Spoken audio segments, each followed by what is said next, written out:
And welcome back to MD Global Muscle here at the Rise Media Studio with me, your host, Giles Thomas. I'm joined the day after the Boston Pro, Ron Harris.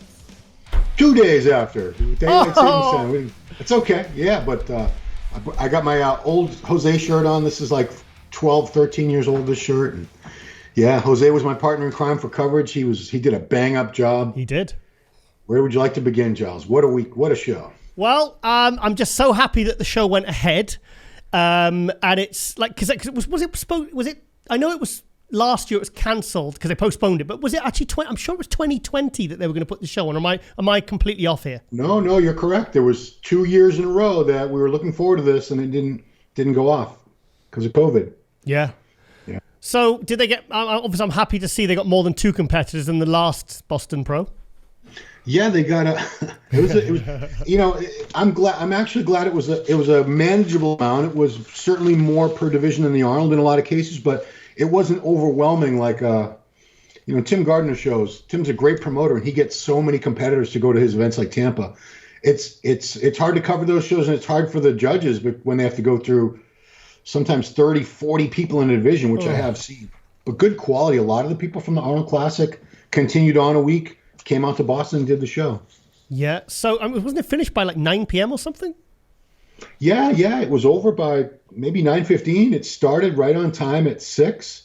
It ran. I have to say the judging was supposed to start at 9 a.m. It didn't start till 9:30, but we were out of there by little after noon, maybe 12:15. They ran it.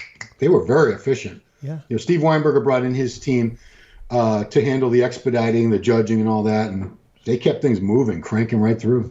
So the first Boston Pro, the first pro show in Boston for like 40 years, as you said in the preview. But what was it like for a first year? What was the whole event like for you as a Bostonian? It's obviously it was a dream come true for myself, for Jose, for anyone who's been following the sport for many years. We've seen all these other cities. New York, Chicago, Tampa, all these other cities had pro shows, and Boston has always had a really large base of bodybuilders and bodybuilding fans. So I never understood, why don't we have a pro show too? It was just a matter of someone stepping up and doing it. Yeah. And David Whitaker did that. And the production values, let me tell you, there was a lot of money. A lot of money went into this show. Tons of money. You could see it everywhere. It was top notch, from the staging, the lights. They had like an influencer lounge with, it was first class, top notch, everything. And everyone who said they were going to turn up, there was Phil Heath, Dexter Jackson, Ronnie Coleman, they had Ryan Terry there. I mean, it was like, and they had him on the live stream. And because I watched the live stream for the pre-judging, and it was like, as soon as it came on, I was like, okay, this is a really high level production here. This is good. Jay Cutler, obviously, because I think he was involved with it. Obviously, I interviewed him a few weeks ago for the Pro League Hype Show. And it was really like, okay, but it was pin sharp, the live stream quality. It was flawless. It was like to the level of the Olympia, I thought. Yeah. For a first time promotion, he knocked it out of the park. I sincerely hope this becomes, I'm pretty confident it'll be an annual thing. There's been some discussion, some debate. I don't know if you've brought this up, maybe have it a week before the Arnold, so it sort of filled a role that the Ironman Pro used to do. I was just about to say that. Sort of yeah. And that's a thought too, but either a week before or a week after, both are great options because you're going to get a lot of the same high level competitors that do the Arnold. Yeah, I don't think it matters, to be honest, and I think it was smart to have the same categories as the Arnold Classic. Yeah, maybe having it afterward though is a better idea, because a lot of the people who only planned on doing the Arnold, they put all their, there was no plan B. They were going to win that, and for whatever reason they didn't win. Here's another show. It's just another 2.5 hour flight away if you're staying in Columbus. It's easy. I felt bad for the people that went all the way back to Europe and then came back, like Samson and William. But they did. They went all the way back. But Well, Samson went back because I spoke to him. Like I said, I stayed at his house a couple of weeks ago, and he says, no, he says after the Boston, he says, after the Arnold, he says, I'm flying back on the Tuesday, and then he would have had to fly it out on the Thursday or Friday at the latest. Thursday, it would have to been Thursday. So he came home to spend 2 days at home. Right. I mean, it seems like a lot of flying, but they did what they had to do. Didn't affect him either. Didn't affect him, did it? No, he looked great. But what divisions would you like to begin with? Well, let's start with the big one, the Open, mate. Come on, let's go straight into it. Of course. Yeah, I mean, it was no surprise. Bonak was a very controversial runner-up in Columbus. I was so happy that he went on to do this because looking at the lineup, with no disrespect to anyone else, but William on paper was an easy win unless he had done something and drastically destroyed his condition in 7 days. This was going to be a foregone conclusion. He's just that good. He was two-time Arnold champion, Olympia runner-up. So, I talked to Jose. Go ahead. Sorry. So was he better than the Arnold Classic in your opinion? You were at both shows. Better condition, perhaps. I thought he was fuller at the Arnold. Okay. They were both good looks. I mean, choose your poison. He wasn't nowhere near off in either one. He was, I'd still say this is like 95% William. I've seen him like 2019, I think, even when he won the Arnold last year, a tiny bit better, but I'm so critical. For this lineup, it was more than enough. As I said in the wrap up with Jose, Brandon did barely enough to win that show, Brandon Curry, because it was a very, very close call. But William, this was not a close call. He showed up in very close to top form, if not top form, and it wasn't even. No one was in debate as to, do you think so and so is going to beat him? No, I think when he posted that rear lat spread, and I reposted it on Global and on MD's Instagram, and it was just like, okay, now his conditioning is if better possibly than the Arnold. I mean, straight away I was like, on paper, like I said, no one was beating him. But it's funny because he posted a picture. You say about 2018, 2019. He posted a picture on his Instagram comparing 2017 when he was third behind Phil, who was first, and then Ramy, who was second. If you remember, because I was there that year with you, I had William Bonak second in that one, and I thought he was very close to Phil. And I'm saying that he posted that because he thinks that was his best showing since 2022 or before 2022. Yeah. I mean, it's he's one of the best in the world. There's no doubt. And even if he's 95%, that 95% is still better than everyone else's 100%. Yeah. So, or almost everybody. Yeah. So, I mean, I had no issues. It was the crowd loved him. The crowd was very appreciative. Like I said, the Boston fans have been waiting a long time to have a pro show and to have someone of Williams' caliber come in, because it could have been a show with lesser names, but obviously the fact that the Arnold had been there. But to have these names like Bonak and Sampson and Max Charles, Klehar, Regan, Kuclo, Justin Rodriguez, we had some good names in this. It was a very high caliber competition. I'm just blown away with what Chad Nichols has done with him in 5 weeks with the Arnold and 6 weeks. What they've done in 6 weeks is literally bring the best Bonak I think we've seen for probably 4 or 5 years. And like you said, I thought he was on the slide. So I'm very excited what they will bring now at the Olympia. Yeah. I mean, Bonac's a great success story of someone who I was starting to worry maybe this is the end when I saw him at the last Olympia, because for him to fall out of the top 5 it's not a good sign. And I was secretly hoping that this would happen, that it was just a glitch, a bump in the road, and he would pull it all back together. And he's back. So he's in the conversation now for the Olympia, which is still 9 months away. But that William Bonak from the last Olympia would not have been in the conversation. Nobody would have been talking about him as a favorite for top 3 or a possible win. But the fact that he almost beat Curry now at the Arnold, everyone's going to be talking about him. Yeah, I think he's back up in that top 5 this year, isn't he? I mean, there's some people saying that he could challenge Ramy, and I mean, I think the reason I think he could this year, I think he'll be literally in the top 3, is because of what he's done in 6 weeks, and now he has 8 months with Chad Nichols, because obviously it's working. Obviously that relationship's going to continue. So I can't wait to see what they will bring at the Olympia. Could he bring like an all-time best William Bonak?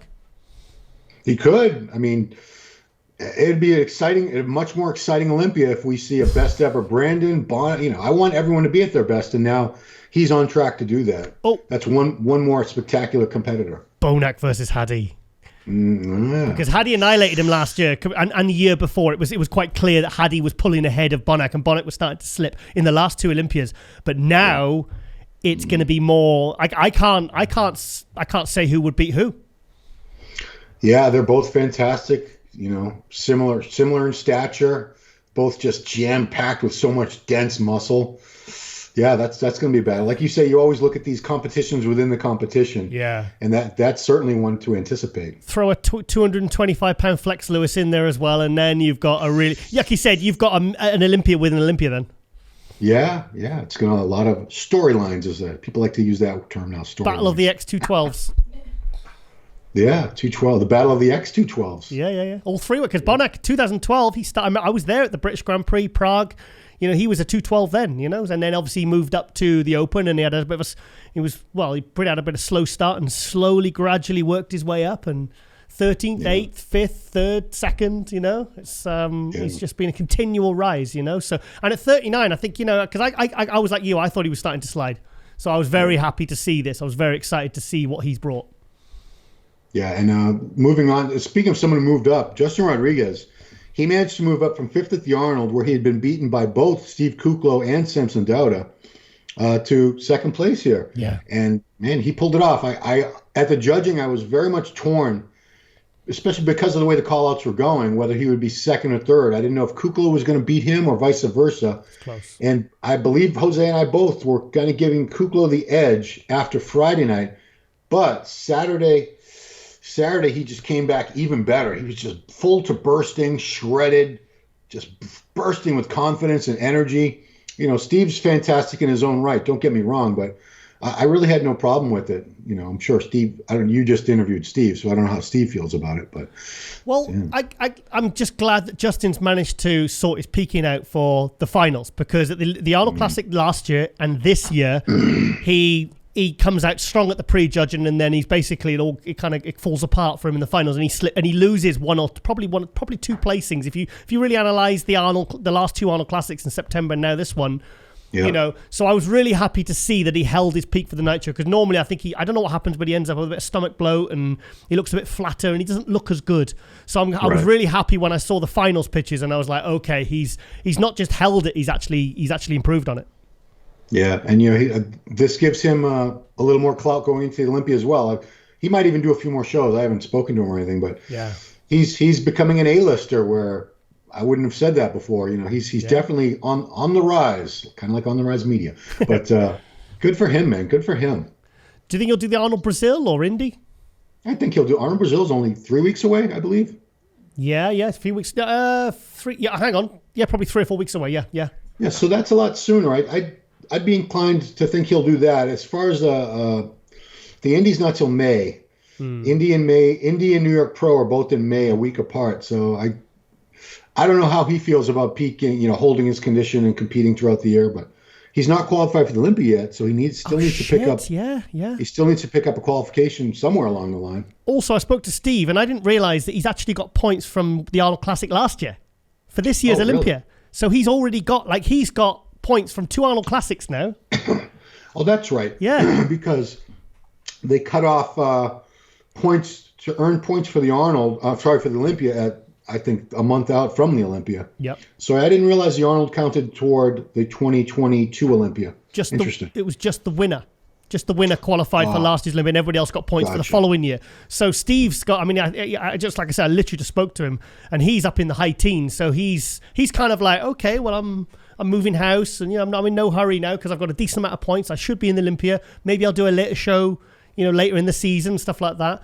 But going to Justin Rodriguez, I think there's unfinished business with the New York Pro. I've got a feeling he's going to do the New York Pro because he came second to Nick Walker last year, and I've just got a funny feeling he's going to do that one.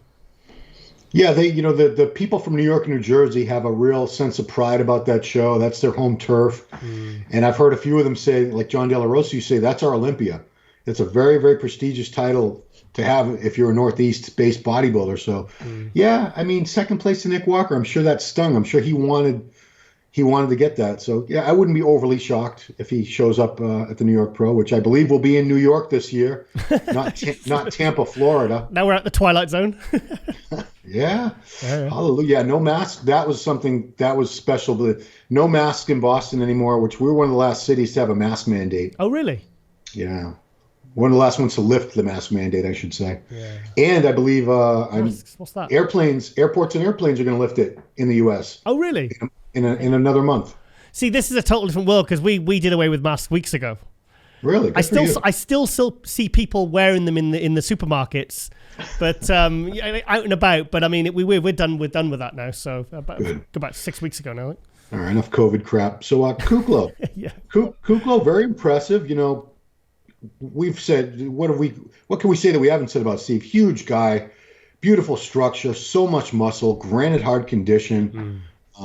Yeah, it was tight between him and Justin. Justin just had a little something extra, a little more pop, a little bit more wow factor. When he came out, people were going crazy. Yeah, were they?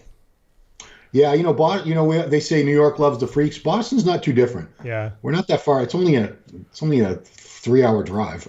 Well, this is the place that produced Mike Matarazzo and Paul DeMeo and super freaks. Jay Cutler, Jose Raymond. Oh God, yeah. Lest we forget. Yeah, sure. Wow. So, tell me about Samson, because I'll be honest, I messaged, on a side note, I messaged Samson off the prejudge and I texted him on WhatsApp and I said, mate, get some sheen on. I said, you've got no oil on, because it was it Phil Heath and who was the other one? Phil Dexter. They were saying he's got no oil on. He needs oil. It's really hurting him. And the thing with Samson, he comes out really strong at the start and I notice he tends to fade. And I said, mate, look, get some sheen. And he says, oh, no, the backstage girls, he said that I'm fine, I'm good to go. But I said, no, mate. I said, no. And I put it in capitals, insist. I said, insist. And I said, and if they won't do it and they refuse to do it, get Marlenka and then slap some on. I said, please, because it's going to hurt you. I said, I think you've got fourth. I said, but you could maybe climb up. Depending if Rodriguez fades or Steve fades and you really come out strong for the night show, you could maybe get up to third or even second, because I'll be honest, I kind of, the way they position him, I thought, okay, he's looking about fourth place here. Yeah, the lack of the oil, you call it sheen, it did hurt him. I don't know how much it would have helped him. I don't know if he would have beat Steve Kuclo, but it hurts the appearance. It makes you look less conditioned, especially with his complexion, where he's so dark in complexion. Yeah. If you don't have oil on it tends, you have a blurrier look, and I know I know what he looks like. I know I've been up close. I know how conditioned he actually is. It definitely would have made a difference. I don't know if the placings would have changed, but he would have looked better. And he sorted it out for the next night. But by then it's 50% of the judging is all said and done. Do you think he was better than the Arnold? Even with all that travel, better or worse? Same. Which is commendable. Yeah. That's a lot of flying. I don't think he looked better, but I don't think he looked any worse. Yeah. It's tough when that's a long flight across the Atlantic Ocean and back. I've only done it once, but you've done it many times. Easy. But yeah, I don't know. Yeah. But he looked great. Everyone. He had a lot of fans. He had a lot of support in that crowd. He's got a lot of size, beautiful shape. I kept nudging Flex Wheeler. It was 2 seats away. I said, "Doesn't he remind you of Flex Wheeler, Flex?" Did he? But he's improving all the time. He just needs a little more back development. I agree with Jose. A little more size in general. And to say that about a guy who's 280 on stage sounds ludicrous, but he's got such a big frame and long limbs, long muscle bellies. He could put on a little more size, and I think he'd be even better than he is now, as long as he keeps that waist in check. Can you believe he's put 10 pounds on since he won Prague in November? I believe it.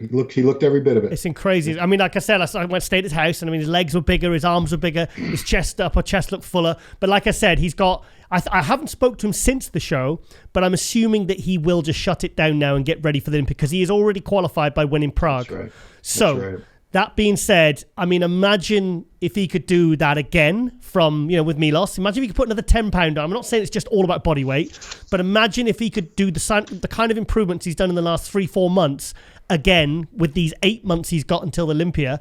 I mean, I honestly think he could be a conversation for top 6 Olympia this year. I really do. I really do this year. 100%. Yeah, why not? He's right there. Fifth Beautiful place, aesthetics. I got to move to Max Charles, because I apologized to him in the wrap up, because I didn't see him in the mix for top 5 at all during judging, at all. And the way the call outs were going didn't look like the judges were considering him either. I did. You did? Okay, well, you not everyone's as dismissive as I am. But no. He was in really good shape. It wasn't the best Max Charles I've ever seen, but it was pretty damn good. And it was enough to pull ahead, because I thought 5th place was going to be a battle between Phil Clahar and Regan Grimes, but Regan showed up worse at the finals. He was blurry, going flat. I mean, that kid's body, he needs a break. We'll talk about it in a moment. And Phil looked really good, but, Max...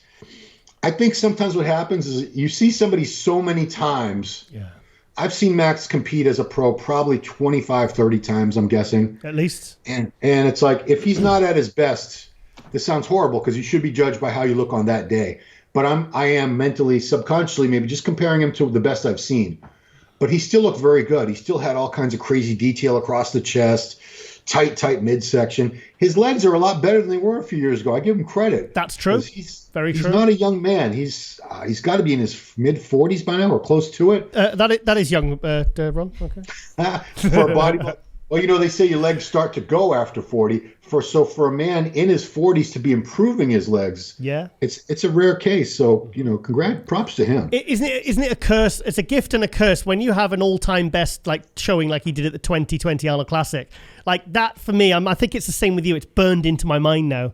Because I've used that footage as well so many times when I've been interviewing him and stuff like that, and I've seen it, and he was so good for that. It's almost like I wish I could remove that and not judge him on that, but he was definitely better than he was at the Arnold Classic, and because after the prejudging, I actually wrote my top 6 on the forum, and I got it bang on. I was quite lucky with that one. I had absolutely bang on. So I was really happy that he got a bit of redemption, and at least he's in that top 5 because it was we don't want to see him sliding. No, I mean, he was second to last at the Arnold. He was 8th out of 9. So I wasn't expecting much from him. But he pulled it off. So Phil Clahar was next. He was 6th place. Phil looked great. I have seen Phil better. Yeah. And then here we go again. I'm judging him based on, once they show you this spectacular look, you're expecting that every time. He didn't have the deeply carved out glutes and hams the way he did at the Tampa last year. At the Texas Pro, he was still in great shape, but he didn't have that extra grainy, dry look that he had at those shows. Had he brought that, I think he would have been for sure in the top 5. Was it 11th at New York Pro, and then he jumped up to 2nd at Tampa in a couple of weeks last year? That's what I've got in my head. Was that? It was something like that, wasn't it? It was Tampa. I believe he was 11th in Tampa. 11th in Tampa, and then I think Texas was a week later. 3rd. I've got him. No, you're right. I'm sorry. He was 2nd in Tampa. Yeah. So I think he was 11th at New York Pro. Yeah. Went up to 2nd in Tampa to Ian. And then 3rd at Texas. Yes. But the improvements he made from the New York Pro to Tampa, if he could do that again and do, say, the Arnold Brazil or the Indy, like when I saw him, I was like, okay, he just needs to do more shows. He just needs to keep competing because like he did last year, he got drastically better. I mean, 11th to 2nd, and he could have won. No one would have argued. Well, personally, I don't think anyone would argue if he'd have won Texas. Right. And, Ian won those 2 shows, and he was right there with Ian. Yeah. So Kuclo. Ian's at a level, and Kuclo, they're at levels where they can win shows. Kuclo's won Indy twice. He's won the Arnold Brazil. So, Phil Clahar is more than capable of winning Indy Pro, Arnold Brazil, one of those shows. Just a little bit tighter. That's all it needs to be. And once, because he said to me, I interviewed him last year, and he said, I went to a very dark place for those 2 weeks. He said, I really suffered. So the thing is, he's done it, and he knows what's expected of him. Now he's looking at the photos. He's like, okay, I know what I need to do now, because he could go to Arnold Brazil and win it. Really, couldn't he? He could go there or Indy and either get a win or a top 3 placing and look like he did at Tampa or Texas last year. Right. And, that was his first prep with George Farah. And as we know, the first prep with a coach, it's almost impossible to nail it 100% because the coach is still learning. They can learn things about you, but until peak week, I hate that phrase, until they've actually peaked someone for a competition and say, this works, that doesn't work, maybe we need less carb, feed him more or less, have him eat sooner or later, water. There's so many variables, and, I'm sure they kept meticulous notes on all that, but the next show will be better. I have no doubt whenever the next show that they do together, they'll get it right a little bit better, and so on until they arrive at that perfect formula. That's a very good point because obviously Dennis Wolf working with Max Charles, look what they did in a week. That was quite a drastic improvement in just 7 days, 6-7 days. So let's hope that because George Farah, very experienced coach. Let's see. I'll go back to the drawing board and then see what we can do with these next shows. But I expect to see Phil Clahar better at whatever show he does next, which I'm hoping will be the Arnold Brazil, because I'd like to see that show absolutely stacked, Yeah, should be. Yep. So I will just talk, if you want to talk about Regan real quick. Yep. All the potential in the world, this guy. I'm going to call him a kid. He's 27. He's a kid. Man, he's improved so much in terms of size. And Milos was able to do that magic trick with him last year for the Legion Sports show. God, yeah. In 2 weeks' time, where he went from second to last at the Olympia, and I was like, oh my God, this kid's not that. He doesn't look that great at all. I was not impressed. Legion Sports, I wish I'd been there because he looked phenomenal. And then he held it on. He did Prague. I think he was second to Samson there. I'm not sure. Yep. He did the Romania. I think he was third, and he won the KO Pro Egypt. And I have to say it again. He is qualified already for the Olympia this year. Oh, no. I know. Every time I make a mistake, people love to jump down my throat. We got murdered on the This guy needs to do his research. He's horrible. He's the worst. We got murdered on the comments, and I will hold my hands up to that one because I should have known. And also, I said about Bonak not being qualified by getting second. And of course, only the winner qualifies. So, sometimes you don't get it right all the time, guys. I know. Give us a break. Guys. I mean, even the greatest sluggers in baseball have averages like 360. They don't bat 1,000. Yeah. Regan's body, I could tell it was tired. He needs a break. He prepped for the Arnold and was sick for a good chunk of that prep, but he stuck through it. He was a trooper. All these other guys dropped out of the show. He pressed on, did the Arnold. Good point. Fulfilled his obligation, did this show too. Good point. But now they are going to, I talked to him and Milos briefly, they are going to step back, rest up, reset, have a nice little off season, and come back to Olympia, guns blazing. And we should see a Legion Sports Regan Grimes with a few more pounds of muscle in the right places that he needs. And I'm expecting big things from him. But this was not his show. So he was nowhere near 100% here. So what show do you think he needs to do to qualify for this year's Olympia then? Oh no! Stop!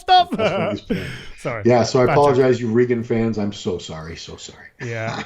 Anyone else you want to talk about? Huge potential. Yeah. It sounds completely biased, but I'd like to talk about Justin Mackey, who got last place.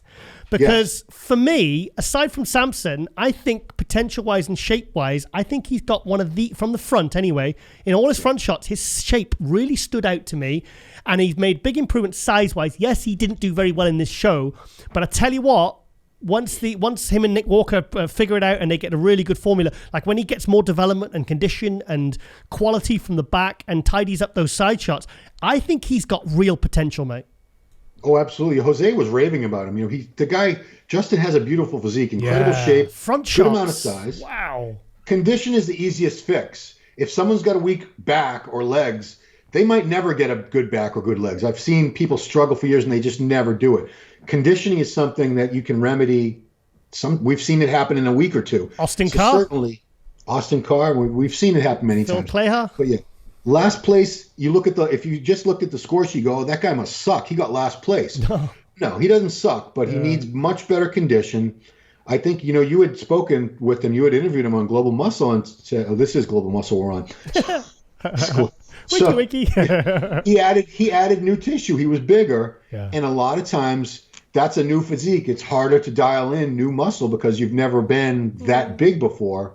It's just a matter of time. He's going to be someone who I'm expecting better things from. I just hope he's not discouraged because for me, he really stuck in my mind actually, and not just because I had him on the show, but I thought, okay, a few tweaks here and he could really be moving up. I'm just maybe if he could go keep prepping, I don't know, maybe do another couple of shows because I think he could be one of those ones that could jump up from last place to this show in a few weeks and say, I could see him being like first call out in some shows this year.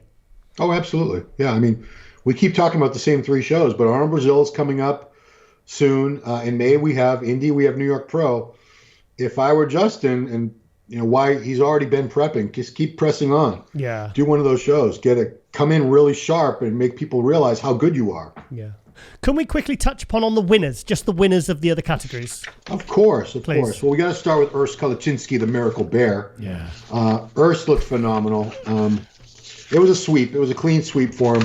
And I'll tell you, I hope this hasn't been misconstrued. When Jose and I were saying that he was the star of the show, and the crowd was only, we didn't mean to downplay William Bonac's win or achievements or anything else, but it does show how much popularity Classic is getting, and it's people like Urs that are responsible because he's got a fantastic physique. He's a good-looking kid. He's got a great attitude, smile, so much charisma on stage, beautiful poser. He checks every single box that you would want. And I tell you, there had to be 20% of that crowd, I think, was guys who were 25 years or younger, and they were there mainly for Urs. Wow. Yeah, I saw a ton of them. That tells you a lot, because here's a guy from Switzerland who's competing in America, Germany, who's got a big... No, because he lives in Switzerland. He's Switzerland, but he lives in Germany. Munich. He's Swiss, but he lives in Germany. Oh, is he? Yeah, he moved to Germany with his girlfriend. Yeah, he told me last year. Yeah, and the fact that he's actually got fans in the audience that are just because of purely of his physique, not just because they know him and they've come with him. You know, that's my point. Yeah. You should have heard these kids. Did they? Yeah, it was like a little version. It was almost a miniature version of Brazilian fans. Oh, wow. I wouldn't mind a few Brazilian fans, I tell you. Cool.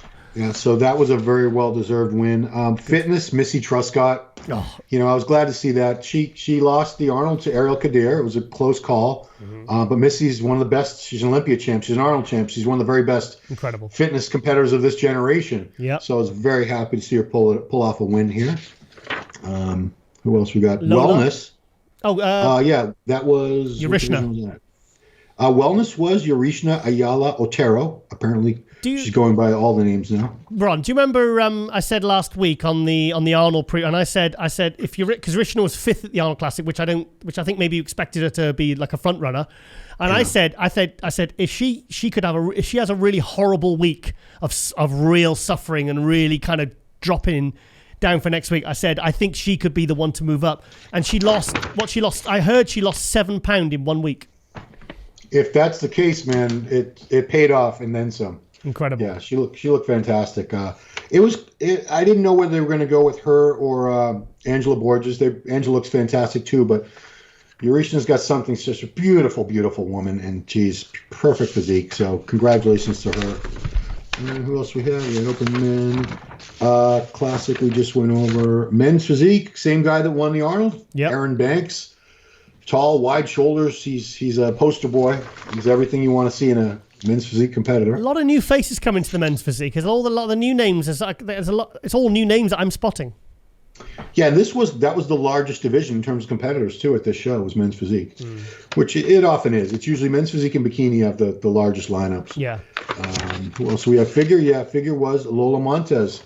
She's coming on strong. She's really good. She's really good. I like the fact she's not too big. Like apart from Sydney Gillen, a lot of the figure girls for me are getting too big and muscular. They look like women's physique. Some of them, their quads, their delts, the backs. To me, I can't separate them from women's physique, honestly. And I think figure needs to be dialed back a little bit. But I thought she brought a really nice package, very symmetrical, very. I thought she looked fantastic and definitely better than she was at the Arnold Classic. 100%. And man, the calves. Have you seen her calves? Oh God, yeah. They're almost too big. They're better. They were, if not the best calves. I think Jose said maybe Kuclo was the only person in the show who had better calves. Shit. They were these perfect little grapefruit diamond shaped things. There. Yeah. It was almost funny. Well, maybe if Steve Kuclo wore high heels like she did, maybe they'd be as pronounced. See? Yeah, I bet without the heels, she's got no calves. Okay, that's my tip for getting calves from me. I'm going to start wearing high heels. And the final division was bikini. Maureen Blanquisco from the Philippines. She beat out Elisa Piccini from Brazil, who was a former Olympia champ. So yeah. Maureen is coming on very, very strong. She was runner-up in Columbus to Laura Lee. Is that right? I think that's right. Correct. But yeah, good for her. She's definitely. I think the battle at the Olympia, we're 9 months away, but I think the battle for the Bikini Olympia is going to be Laura Lee versus Maureen. Wow, okay, that'll be interesting. Yeah. Then you got Ashley, Isa Piccini. Okay, my mind's gone blank. Jennifer Dory. Oh, Jennifer Dory, yeah. She's the reigning champ. Yeah, so I would hope she'd be up there. I don't want. I'm sorry. Let me backtrack. It's going to be between Jennifer Dory, the reigning champion, and Laura Lee, because Laura Lee, you could see she's coming on strong. They're really liking her look. So I think in no particular order, that's going to be your top three. That's going to be a three-way battle for the Bikini Olympia title coming up in December. So there you go. We've done the Olympia preview as well already now. So we're done. We don't, I won't speak to you before the Olympia. So Ron, what was your overall impression of the show then? Just to close off, what was? Obviously, being a Bostonian, is that the right word? Yeah, it is actually. Bostonian, obviously happy to see this new event. And I spoke to Steve Kuclo. We'll have this after this. But when he said like there's a lot of new shows like this one, the Texas Pro, new events because before it was like the Arnold Classic and the New York Pro were the kind of the big ones, and then Chicago was a big show, Tampa's a big show, but now it feels like the quality of overall shows isn't that different now. They're all going up to a very, very high level, certainly in America and obviously Europe as well with the Spain and all these other events and Portugal, and they're really coming up to a level of production now that I think has really gone to, as I say, it's gone to a new level now. What do you think? Yeah, I like I said, he set a standard, the promoter David Whitaker, with this show for a first time effort, very, very high standard. So seeing that type of production value in a first time promotion, he's only going to step it up from there. It's only going to get better, and I love the fact that it's so close to the Arnold, because that's a very convenient way to get very high quality competitors in your show. So I'm big things for this in the future. I didn't see you in dancing when Akon was on though. I saw on Instagram. I didn't see you in dancing with your vodka. Akon never came. Akon did not end up performing at the show. What? No. I thought. No, he did a concert later that night. I don't know what the agreement was, but I thought he was going to perform at our show. He did not. So who did I see on Instagram then with all the people? Was that like a DJ or something? Or? Oh, they had a DJ. Akon did perform on that very stage about 90 minutes, 2 hours after this show wrapped. Oh, okay. Yeah. Okay, I'm confused. Same venue, everything, but he didn't perform at the show. Oh, okay. And here's a funny, it's not funny, but Thursday night was the athletes meeting, and I was just hanging about, and I wanted to ask the promoter a question, and he was deep in conversation with this guy who had a little entourage around him. I had no idea, and I was standing right next to Akon for a good 10 minutes where I could have just put my hand on his shoulder. I had no idea who he was. Yeah. Okay. So I feel stupid. I feel stupid about that, but it was Akon. I wouldn't have a clue he was, mate. I wouldn't have a clue. I know what he looks like, but I'm not, I'm like you. It's Slipknot, Five Finger Death Punch, Metallica. That's my wheelhouse. We're metalheads. And did you get a chance to speak to Phil, Jay, Dexter, Ronnie? Did you speak to them? Yeah, they were all there very briefly. I talked to Phil for a while. I didn't realize he had moved to Fort Lauderdale. What? When? Yeah. Oh, it's been 6 or 8 months. I didn't know 9 that. months. I didn't know that. Okay. Yeah. I thought he was Denver for life, but nope. No, he's down in Florida. So, I'm sure he's posting like content in the armbrust gym. So it must be old, or is it just a different gym? I don't know. He's definitely, because I was shocked. I didn't know he was in Florida either. I was like, really? You're in Florida? Yeah. He says, yeah, I've been there for, I want to say 6 or 9 months. Oh, wow. Is he good? Is he okay? He looks great. Yeah, he looks happy, healthy, everything. And Jay, let me tell you, Jay was like the mayor at that show. Everybody wanted to talk to Jay, take pictures with him. He's looking fantastic. He looks so healthy and vibrant. He's pushing 50. He looks about 30. So I think he's 230 pounds, and it's the perfect weight for him. Yeah. He's still got plenty of muscle size, tight little waist. He can wear clothes, stylish clothes now that I'm sure he never could have worn before. It's great. Does he sleep in an oxygen tent at night or something, or is he? What's going on there? Because he's like, he must be 50? He was born in 73, so he'll be turning 49 this year. I only know that because I was born 69, my little brother. Yeah, he'll be 49 this year, but man, he looks fantastic. Oh, there's not a wrinkle or a sag or anything. Yeah. Good. I want a secret. You can ask him when you see him. Yeah, I'll ask him when I get to 40. There you go. Right, Ron, I'm going to let you go, mate, and thank you so much for coming on and giving us the full rundown. And it's like I said, it's great to see this new event on the calendar. And so what's the next show for you now, mate? Is it Indy Pro. Are you going to Indy? You going? Yeah, we'll go to that. Dave Bowers Productions, great. He's a very, very good promoter, very good host. Treated us very well last year. And the New York Pro will be a week after that. I'm sure we'll be adding some shows. We usually go to Chicago, Tampa, a few other shows. Cool. But that's the next one. Cool. Yeah. All right then, mate. And thank you for coming to Glow Muscle, giving us the rundown. And I'll speak to you very soon, Ronald. All right. Thanks, guys. See you soon, mate. Bye-bye. Bye-bye. And welcome back to MD Glow Muscle here at the Rise Media Studio with me, your host, Giles Thomas. And we're joined one day after the Boston Pro Steve Kuclo. In the house. What's up, Giles? Great to be back on your show. Steve. Right, okay. Well, one day after the Boston Pro, mate. I mean, you were literally on stage in your trunks, all tanned up last night. How was it, mate? Still tanned up. Yeah. I'm stuck in this tan for a while. Boston Pro was a great show. I think it was for a not like Arnold Olympia level show. I think they did a great job for production.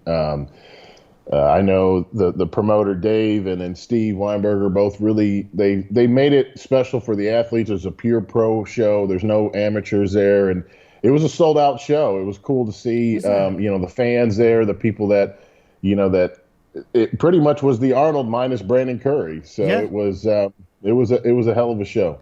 Because it was supposed to be last year, or was it the year before even, and obviously the pandemic. Yeah.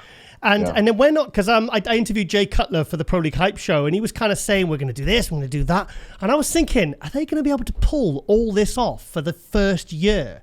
I mean, they had the Akon, and I know what they paid for that guy to be there.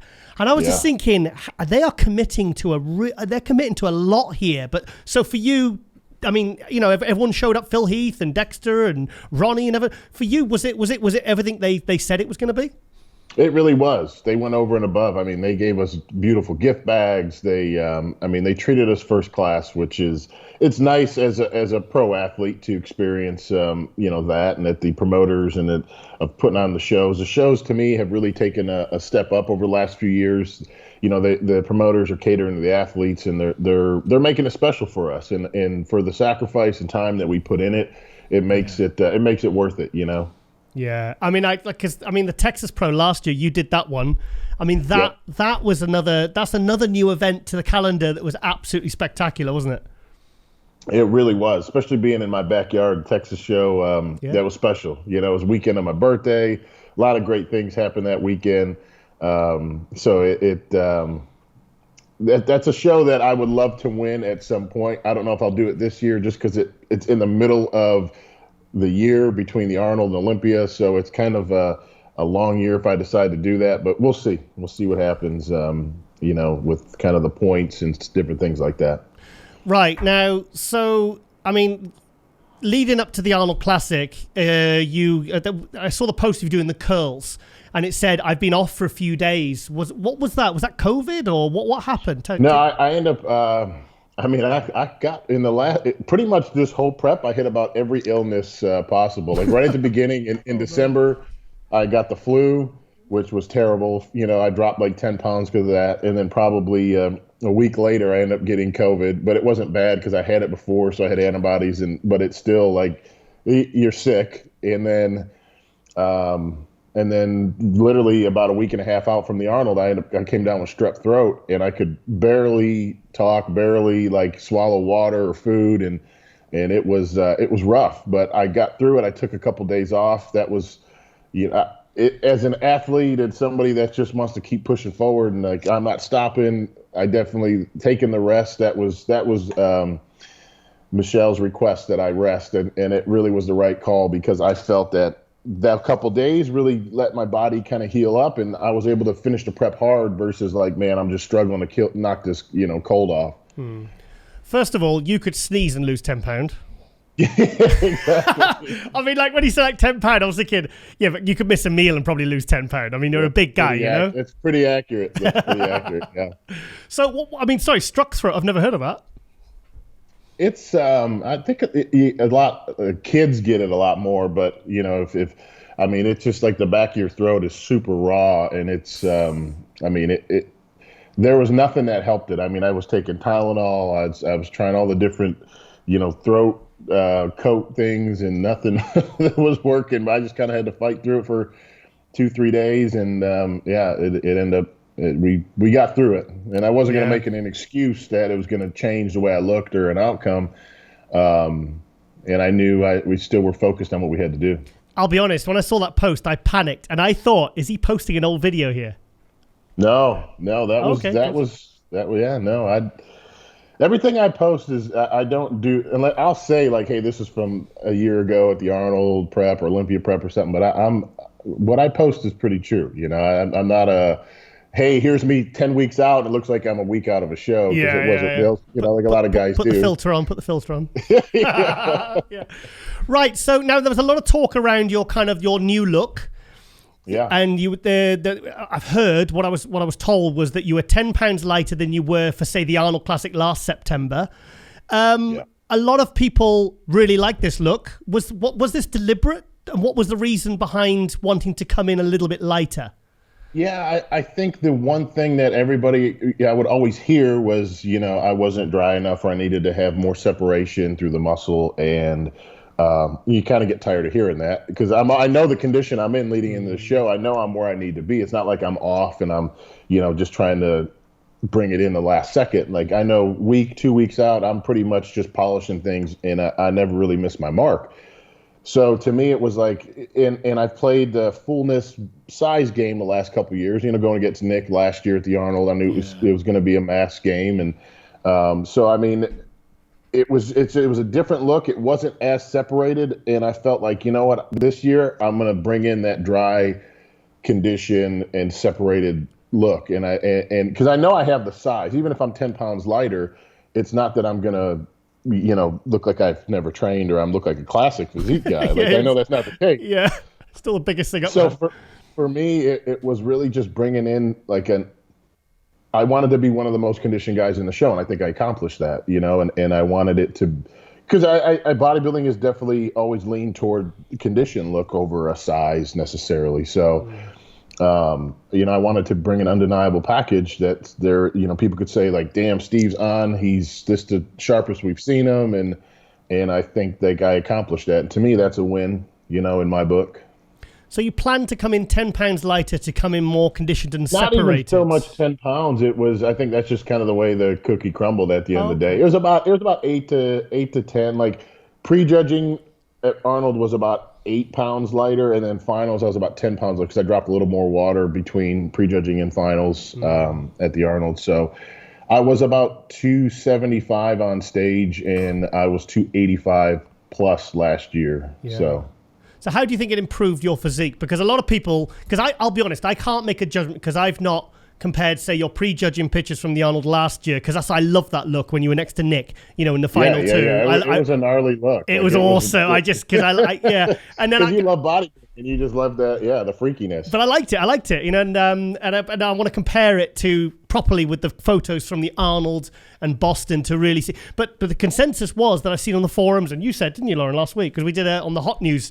And the general consensus was that it was a better look for you. So do you think it brought your waist in, or because the waist definitely came in a tighter, smaller. I had more detail through my back. I think my legs had a lot more separation through hamstring, and then my quads had really were separated. And that was kind of the everybody was saying, he's got no lines in his legs and this and that. So I was like, all right, we'll show you we got lines in our legs. And it was kind of a proving the haters wrong kind of statement. Yeah. Well, I spoke to Ron after the morning after the Arnold Classic.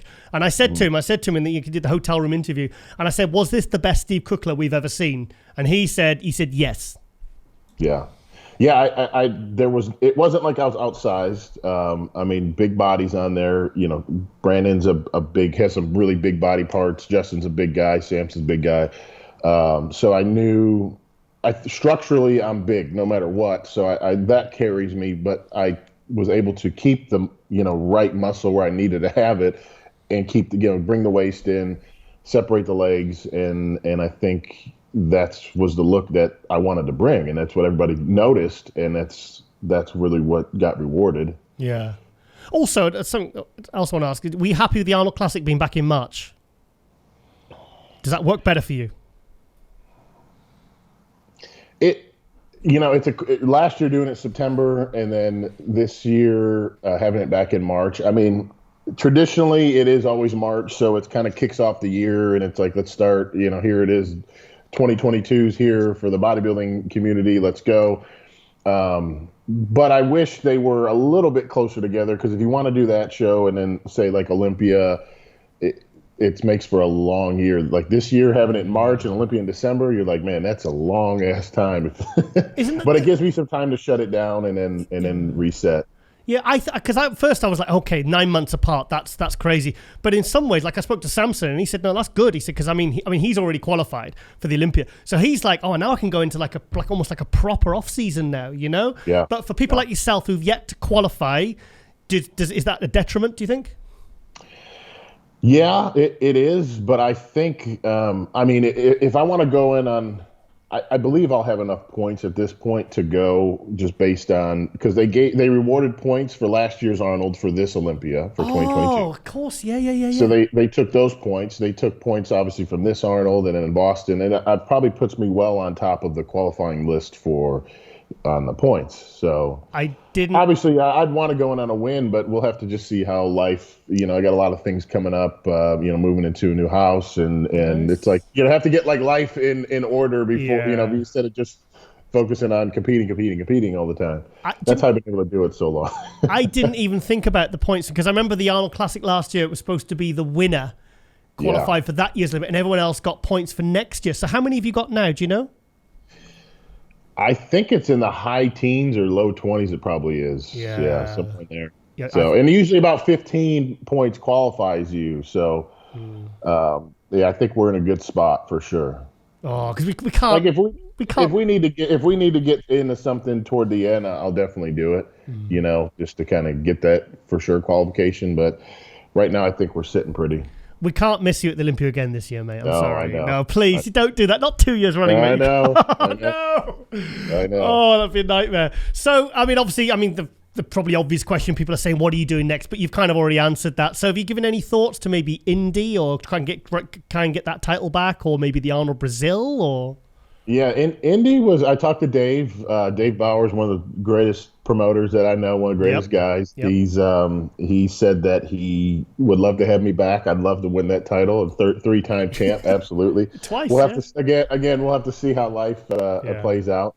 I'd love to do New York at some point. I know it's like April and May are really busy for me. I have my own shows I promote and put on here in the States. I got the Texas show and my Michigan show during that time. But that Texas show in August is something that I would consider too. I mean, it's niggling, isn't it? That one's got a little scar that I need to get healed up. Yeah. They need to come back. Oh, it was so close. I mean, there was you, Clay Hara, in Valliere, and it was like because all three of you really brought it in that show, and it seemed such a great show, the lighting and everything, and you all looked your best. I mean, that was I think that was it just the lighting, because all three of you looked so incredible in that show. Yeah, it was. And like you said, there's unfinished business there, mate. Yeah, there really is. Yeah. What about maybe coming over and getting on a flight and doing a European show, mate, and come and stay at Tiger Towers? I would do that if there's no crazy mandates or I get stuck over there or anything like that. No. COVID's gone completely in the UK now. We've completely forgotten about it. Yeah, right? We start a little war and that quickly forget about everything else. Yeah. It's crazy, isn't it? It's crazy. Literally overnight as well. Yeah, right? Yeah. So, okay then, mate. Well, because there's shows like in Spain and Portugal and, you know, you just... There's some options out there. Like last year they condensed it all down to like a couple months. Yeah. This year, to me, it's like they spread it out over 9 months. So it's definitely there's a lot of options on the table. So we'll play it out. I don't get far off condition. It's not like I need a long prep. I prepped about 8 weeks for the Arnold show this year. Did you? And I know that's usually about the time like where if I get on training hard and focused. That's about the right amount of time I need, just because I don't get, I end up putting on weight. Like I started my prep light because I got sick. I was probably 270 when I started. went up to like 280 at low 280s, and then brought it down right in that mid 270 range, and it was it worked out well. I like that light at 270. Yeah. I go. He's like, I've just lost 10 pounds. Right, no, because I'm just, as you were saying that, I was visualizing on that rotating stage in Portugal. Have you seen it? No. Oh, mate, I'll send you some clips. There's this venue. It's where they filmed the Casino Royale. It's in a big casino. I went there with Brandon Curry on his tour. We had some pictures outside because the João Ferreira, the promoter, Henriques, took us there. And the venue is absolutely incredible. It's a rotating stage that comes up through the ground. Oh, wow. And it's, okay. It's incredible. And then obviously Spain as well with that amazing venue, which we did the live stream at last year with. You've got some options, mate. But like you said, you've already got a good amount of points. But maybe jump in a European or Texas or, Yeah. So. Yeah, I know. But it sounds like you've got a lot on your plate in this next few weeks, moving house and some other things in your own shows. Yeah. So it's smart to prioritize. Yeah, it's just like that's what's cool. I guess the Arnold in March, like we talked about, it kicks off the year. Everything, the NPC shows start happening here in the States, and there's kind of that buzz that the Arnold creates for the industry and the sport. Yeah. I think people got a lot of excitement seeing the talent and the guys and everybody step up, and I think condition keeps on improving on everybody. The fields get stronger. It's not like it's a one or two guy show. Yeah. Like you see a lot of years they put on the posters. There's two guys on posters. It's like, well, is it two guys competing or is there a field of 15? Yeah. So at the Boston, at the Arnold, they were making posters with all 10, 15 guys, and it shows that there's all the athletes are really, really talented, really strong, contenders. Yeah, that's true. Right. All right then, Steve. Well, I just wanted to get a quick little update interview the day after the Boston. Thank you, Giles. I was following it. What the live stream was. Have you watched the live stream yet? Have you had a chance to? I've seen clips. I haven't really watched all of it. But yeah, they did a good job. They did a really, like the Arnold, that my complaint with the live stream is they do like weird angles and they're showing like a 3/4 and you only see like two guys. And It's like, no, you want to see the front of what is going on. You want to see from a judging angle. Yeah, it's almost like they go the simplicity of just the front on and maybe like the occasional. Great. It's sometimes actually it's better really for the fans, for the athletes for you to see how you're looking and doing and how you could improve and It's just like having a clean backdrop for guys for photos. Like that way you could actually see the physique and it's not distracted by crazy screens or lights or different things. So I'm a fan of simple when it comes to staging. Yeah, it's like those old days of Olympia, but then now it's all LEDs, and because I think that's just how shows they're trying to give more pizzazz and a bit more flair, aren't they? And I think that's but sometimes it's actually you can't for imagery and stuff like that, but I thought the live stream I was watching it on this TV here in here, and it was like TV quality. It was incredible, and only $10. That's awesome. Yeah, that's great. That's great. I heard that they had a lot of people subscribe or buy it, and it's good to see the industry going in the right direction, and we just got to keep doing that, Yeah, and also commentary from like Phil Heath, Dexter, Brandon was there, and they were rotating the co-host. I thought it was absolutely fun. I was really engrossed. I thought it was brilliant. That's awesome. Yeah, that's good. It was an honor to be a part of it for sure. Yeah, first one. I think that's going to be like that, and the Texas Pro. I think they're going to be regular fixtures now, and it's good because it's you've got you always had the New York Pro and the Arnold as the main shows, and now you're getting all these other shows filling in the gaps now, and I think it's really it's good to see. It's good to see. Agree. Steve, I think you're looking hungry, mate. Yeah, I can see it. My mom made some cookies that she brought to the Arnold that I'm waiting to eat with my coffee here. Yeah. So, firstly, Jerry, Steve's mum, where's mine? Where's my cookies? Was it good? All the family were there and everything yesterday, yeah? Yeah. No, the family didn't make it out. It was kind of, we played it by ear. If I was going to do the Boston, it was kind of I put my contract in a week out, but I knew I was probably going to do it, but so the mom didn't make it out. It was just, and even Gina didn't make it. It was Michelle and I. We dialed things in via, video and FaceTime with Gina, and she did a great job. And I thought we brought an equal package, a little bit fuller to the Boston show, and that was kind of some feedback, just a little bit fuller. So I thought we did a good job, especially the quick turnaround. 1 week is a quick turn for two big shows, and we did a good job. Good. Well, like I said, I like the look. I like the new look. I thought I could see more detail in your hamstrings, your glutes, and like I said, a bit more separation in the legs, and just these little details. It adds up, And I think And also, it's nice to see you compete nice and early because we want to see you in the Olympia again this year, mate. I mean, you had 6th in 2019. You know, it's like, I mean, when you finally cracked that top 6 and then obviously what happened, it's like, we need to see you back up there, mate. 100%. I know, it's time. It's time for sure. Thank you, Giles. Yeah. All right, Steve, always a pleasure, mate. Thank you so much for coming, MD Global Muscle, and all the best with the move and the shows and everything. And I'll give your events a shout out in the hot news as well over the next few weeks. And I'll speak to you very soon, mate. You got it. Anytime, Giles. Oh, thank you so much, Steve. All right, brother. We'll talk to you soon. Okay, bye-bye. Right. Bye-bye. And welcome back to MD Global Muscle here at the On Rise Media Studio with me, your host, Giles Thomas. And we're joined by the new Boston Pro champ, William Bonak. William, mate. Mate, first of all, congratulations, mate. How'd you feel? Thank you. I feel good, of course. I have the qualification for the 2022 Mr. Olympia. So there's a lot of weight, a lot of stress off my shoulders. And it feels good, to go into the show, having a lot of time to improve myself and, to try to bring my best package on stage. So I'm happy with a quick qualify for the Mr. Olympia, early qualification for the Mr. Olympia. It's crazy to think that someone of your caliber was stressing about qualifying. Excuse me? Yeah, do you know what I mean? It's like...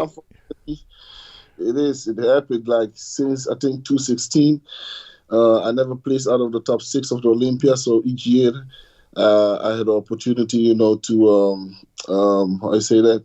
to go to the Olympia without doing extra shows to qualify. So, it was my first year after so many years, after 5, 6 years, 7 years even, yeah. First of all, I mean, let's go back to circle back to the Arnold Classic. Now, I'll be honest, mate, when I saw the videos after it was Gilco Productions, the really high quality footage that the Pro League used, and you just came on, you hit a side chest, and honestly, mate, it blew my mind what you'd brought to the stage at the Arnold Classic. I couldn't believe what I was seeing. Thank you.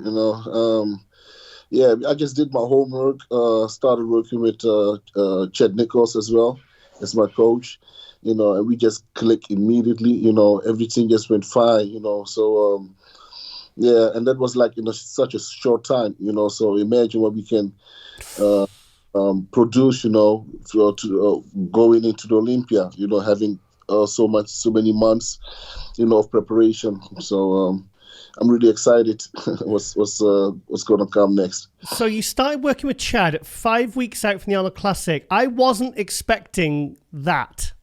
I wasn't expecting what you produced in 5 weeks. Yeah.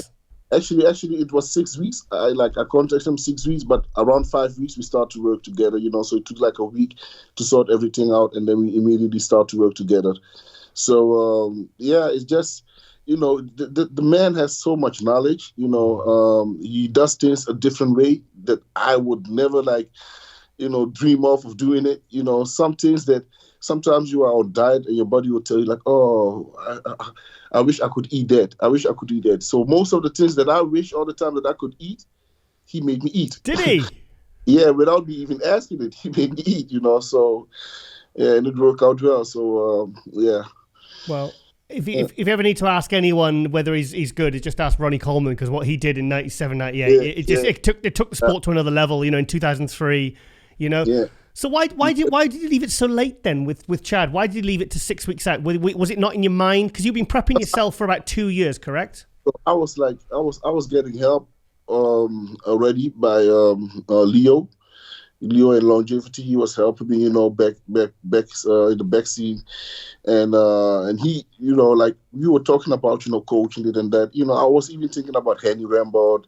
And then I just weigh off everything okay, he's doing this, he's doing that, Chet is doing that. Chet has been out of business for a long time, but, he made it up, with Rami, so I was just weighing things off. So the last moment I was like, no, I need to have someone in my corner, someone with experience, someone that, that's been in the game for a long time, because most of these gurus can't teach me nothing.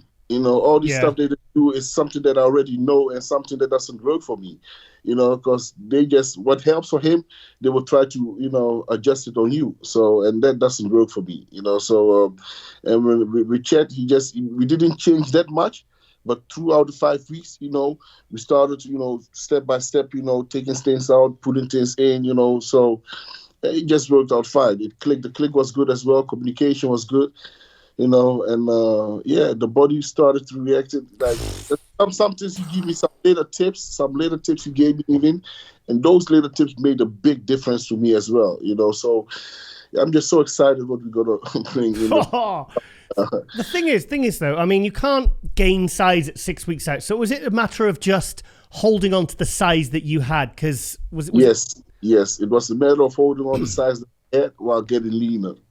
And I was doing that already when I started my prep at 14 weeks out. Yeah. So I grow into my prep, and that's my luck. Yeah. My bad luck is in my off season, I don't have the tissue to grow as these guys, so I stay lean most of the year. Yeah. So in my prep, once everything started, once I hit everything, it started to work. In 2 weeks' time, I will start to grow into my prep. While I'm growing, I'm on diet anyway, so there's less fat coming inside, while I keep growing, and my weight just keeps going up, and that's what we kind of did. We kind of try to hold, the muscles, not to drop too much, and while still getting leaner and leaner and leaner, so it just helped out fine. It worked out for me perfectly. It sounds like you really enjoyed the prep as well. I enjoyed it because it was stressful or so, I really enjoyed it. And yeah, definitely. Yeah, I enjoyed it. And the thing with Chad is he's really hard to get hold of as well. I know. But with me, if I send him a message, I will get an answer like immediately, or sometimes maybe he's sleeping, and then I know like, okay, it's around midnight over there. As soon as he get up, he sees my message, he replies, so within like 12 hours time, I will have a message back, sometimes like directly. So I didn't really have a problem with him, with getting a hold on him. Yeah. And the thing is, I mean, if you remember Chad in the 90s, I mean, I think there was one Olympia where he had 5 of the top 6 guys. So it's because a lot of people say, isn't that a conflict of interest with him prepping Big Ramy as well? But, he's someone that's worked with, like I said, 5 of the top 6 guys. So it was never a conflict back then.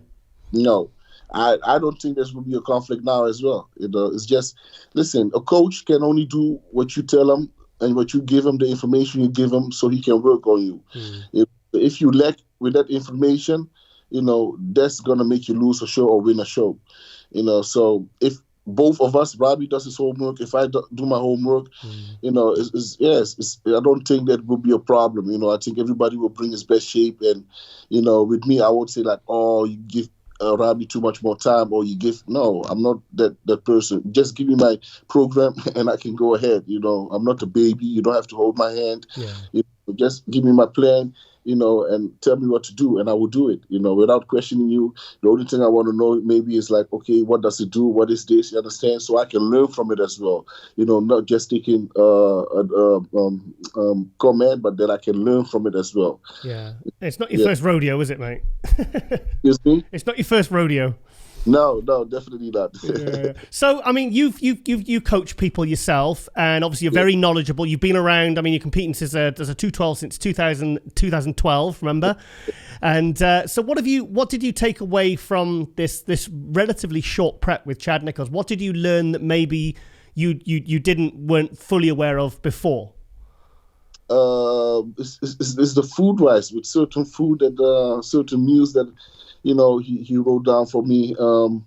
It was, you have to see like that. For Chet is new as well, for me working with him as well. So we didn't change too much. We just did it step by step, seeing how it goes. Step by step, seeing how it goes. Then he introduced something else again. So all these stuff, I just put in my head like, oh, this is possible. So most of the stuff that I thought that bodybuilders couldn't have, we can have it, Yay! No, finally, that's great. I mean, not at 12 weeks out or 14 weeks out, but like, at the cutting phase, like from 6 weeks going to 4 weeks going, so, and I ate, like a lot of fish as well, and normally I'm more with chicken. So we did a lot of things we didn't change much, but we did a lot of things, small things, differently than I normally do. And yes, that really helped me out.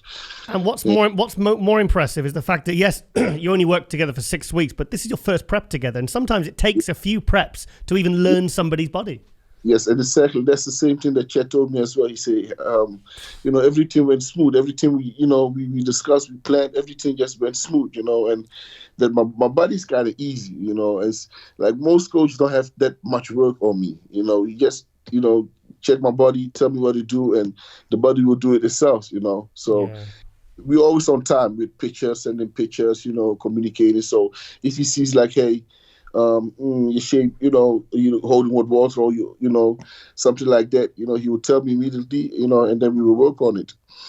Yeah. Do you ever wonder? Because I had Chad Nichols and Ronnie Coleman on together on Ronnie's podcast back last year, and it was funny how things have changed. Like you can send pictures, you can take a picture now, send it straight to Chad, and get instant feedback. Like in the days, Ronnie would have to get photographs from a camera. Get them processed, post them off, and he'd have to literally make weekly adjustments. Now you could do it by the hour. Yeah, true. That's crazy, man. Imagine and still to Olympia for 8 times. Oh, it's crazy. Imagine if he did this in this time. He would have had 16 Olympias. 16 Sandows. Right, something I want to ask is, the other day you posted a comparative of the 2017 Olympia to the Arnold Classic this year. Yeah. And I was wondering why you used that particular picture, because I think that was one of your best ever looks. That was the one where I thought you should have beat Ramy. I had you second and very close to Phil Heath. Why did you use that one particular year? I like that photo because actually someone sent it to me in my DM, in my stories, and I just copied it, and I liked the picture, and I was like, hey, this is interesting, So I was surprised myself. So I was like, I wanted to post this, to show people like, what happened in the meantime, and as you know, like I went like backwards for 2 years, so. Sorry, what did you say? So I missed that. I went backwards for 2 years. Yeah. Okay. Yeah, so, also with my injury in 2019 as well, plus the COVID. So actually 4 years. I wasted 4 years, and you won 2 Arnolds. Yeah, 2020 I won the Arnolds. Yeah, you look pretty. I won the first one. Yeah. But from there going 2019, I had my injury. Yeah. So from 2020, it was starting to recover, but it took so long, so, and plus the COVID came along as well with the restrictions, so, yeah, I just wasted too many years for nothing. So I just show people how, like this is how I looked back then and this is how I look now, what could have been if all these, obstacles wasn't between it. Yeah, because and also in that picture, your legs look completely fine now. I mean, there's no. Even before the last couple of years, you could see there was if you really look closely, you could see a slight disparity. Now there isn't. No, because I had no problem. The problem started in 2019. Yeah. On that left picture, that was 2017. So that was 2 years prior to my injury on my leg. Yeah. Yeah. So that's why. But because after the 2019 Olympia, my leg went backwards. It just got it got the size of my arms. It's crazy. So, yes, it is. Yeah. So my left leg had the size of my arm. And if you go on the internet, you're probably gonna see a picture when I was doing a guest post somewhere in USA. I forgot his name. I was doing guest posts in USA, and I had to like hide it. So each time I was. Oh no. Yeah, of course. Yes. Because when I put them together, you literally can see the difference between it. So I had to put my left foot all the time in front, to make it look bigger or equal, a little bit equally as the right leg. Yeah. So, I mean, I hate asking this question, but in terms of because for me, I think this is one of the thickest look. I noticed there was more where you hit your most muscular. There looked like a bit more going on in your arms than ever before. From the back, I think that's the all-time thickest I've ever seen you in your back shots. I mean, when you came out, when I watched the Boston Pro live stream and you turned to the back, it was just like, holy shit, and you've always been dominant from the back in your radial bicep, your rear lat spread. I mean, there's no room. Bob Chick said on the live stream, he says, your lats insert into the top of your glutes. It's like, I've never seen you that thickly developed. So what, in terms of, do you know what you weighed on stage? Because for me, I think this is the biggest I've ever seen you. It was the biggest, and I was so surprised. I couldn't believe it. Each time my coach told me to get on the scale, I was like, "What the fuck?" And I look like this, Each time, like when I woke up and went to pee, I look at myself, and say, "I can't believe this," And then I weigh myself, I'm like, unbelievable. All these other guys trying, to bring me in my best shape, couldn't do it. Okay, they could bring me in my best shape, but with 100 kg. You understand? Not with 106 going to 107 kg. Shit. That's wow. That's when I start my prep, I start like around 104, 105. Yeah. And then I my show, and like most of the time at 5 weeks out, I am like 108 kg. This time at 1 week out, I was still at 107 and 9 kg, 110 kg. 110 kg. Yes, 2 weeks out, 110 kg. Started dropping a little bit. And even there, so after the pre-judging, even at the Arnolds, I was, I think, 1.6, between 1.6 and 1.7, in the night. Yeah. And in the finals, with Arnolds, we dropped it a little bit. They wanted us to drop a little bit, so we went to 104. But eventually I reached 105, 106 again in the evening. So in the morning I was about 104 and a half, 105. Yeah. And then, I got back to 106 a little bit, like 106, 105.5 in the evening. So we dropped a little bit, like maybe 1.5 kg. Yeah. And at the Boston Pro, I was 104 in the morning. And then in the evening going, I was like about 105, so I was like 2-3 kgs less than at the Arnold's. And honestly, I prefer the look from the Arnolds. Do you? Yes. Thing is, it's hard to tell because the lighting was quite dark at the Arnold, and the lighting at the Boston Pro, they had no backdrop. It was, at the Boston Pro, you look better because the lighting was better. I know how I looked when I looked in the mirror, and believe me, I like the look from the Arnolds. Yeah. Yeah. Maybe a little bit sharper, but I like the look from the Arnold. And actually, when my coach told me, "Hey, we need to drop some weight," I was like, "What? You kidding me? No way!" We did so much to get here, and but I just listened to him and did what we needed to do. Yeah. Did he have any sort of influence in your training, or was it just diet? Yes, he had like. My training I do myself. It was more the diet and the other things. My training I do myself, but he gave me some really crucial tips, with my training and for cardio that really helped me out. So I can't share everything. Oh, come on. I'm going to say nothing now. I'm going to let him talk. So, because thing is, Ronnie used to do a lot of, using Ronnie as an example, he used to have Ronnie doing quite a lot of cardio, like an hour of cardio, which I think is quite a lot, It's a lot, but don't forget, he does it in a way that your body still will have time to recover. Normally, I would do cardio maybe 30 minutes a day. With him, you would do a cardio an hour. Yeah. And when you hear that hour, Stairmaster, you'll be like, "Is this guy crazy?" Because yes, I almost puke on the cardio an hour. Did you? On the Stairmasters, I can go 30 minutes, I can go 40 minutes, but 60 minutes, at 45 minutes, you want to throw up. You just want to throw up, and and it's not like on a slow tempo, like high tempo a little bit, so you have to go all out, and I did it on empty stomach all the time. I didn't have to. I could have a meal, but I wanted to do it on an empty stomach. And plus, you have the next day, you will have your rest. Yeah. So it's 1 day, 1 hour, 1 day rest. 1 day, 1 hour, 1 day rest, so yeah.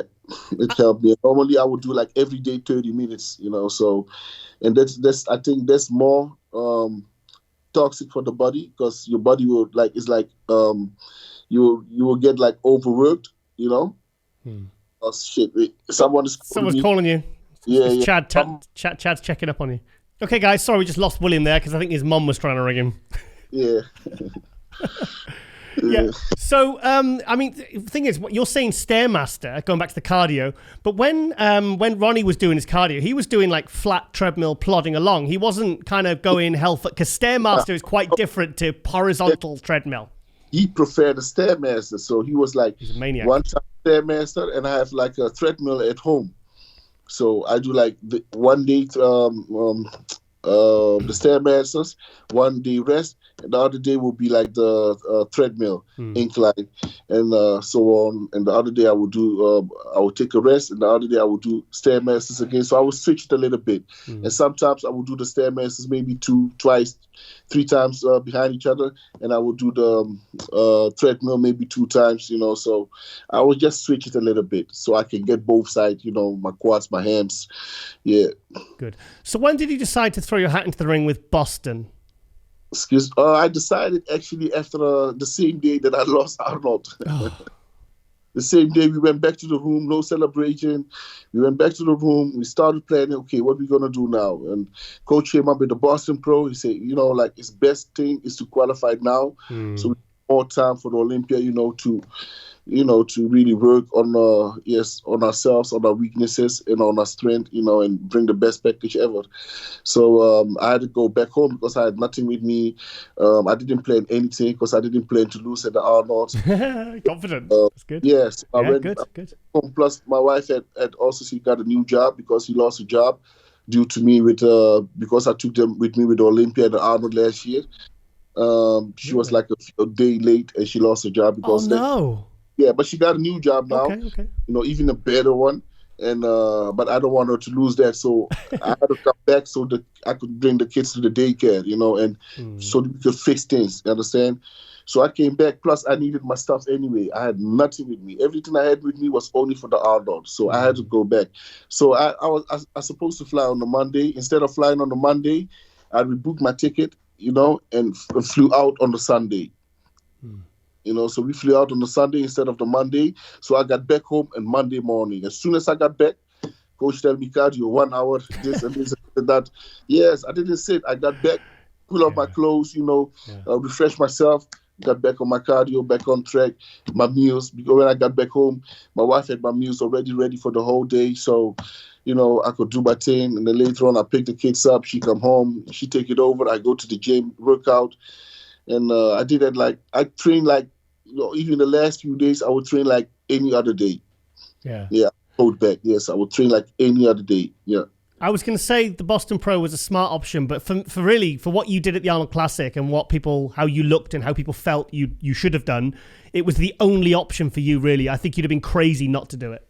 Yeah. It was also I couldn't forgive myself sitting home and seeing one of these guys who plays behind me with it. You're really crying. I even some guys sent me a message, hey, are you doing the Boston Pro? I had to apologize to them, like, hey, bro, this is not what I wanted. I wanted you guys to have the chance to qualify as well. That's me. You understand? I don't go for the money. I just want to qualify for the Olympia. And once I qualify, I will give other people the chance to qualify as well. I'm not a greedy person I'm going to do that show, trying to get money there, trying to get money here, trying to get money there. If I didn't qualify, I have to. I have no choice, But once I qualify, why would I be so greedy and go do multiple shows instead of taking my rest and progressing myself for the biggest show ever, Yeah, So yeah. And like I said, your placings had started to slip a couple of places. So now there's conversations that not for you just back into top 5, but for actually winning the Olympia. That's what people are saying. Oh, this is great for them to say, but I would just stay humble and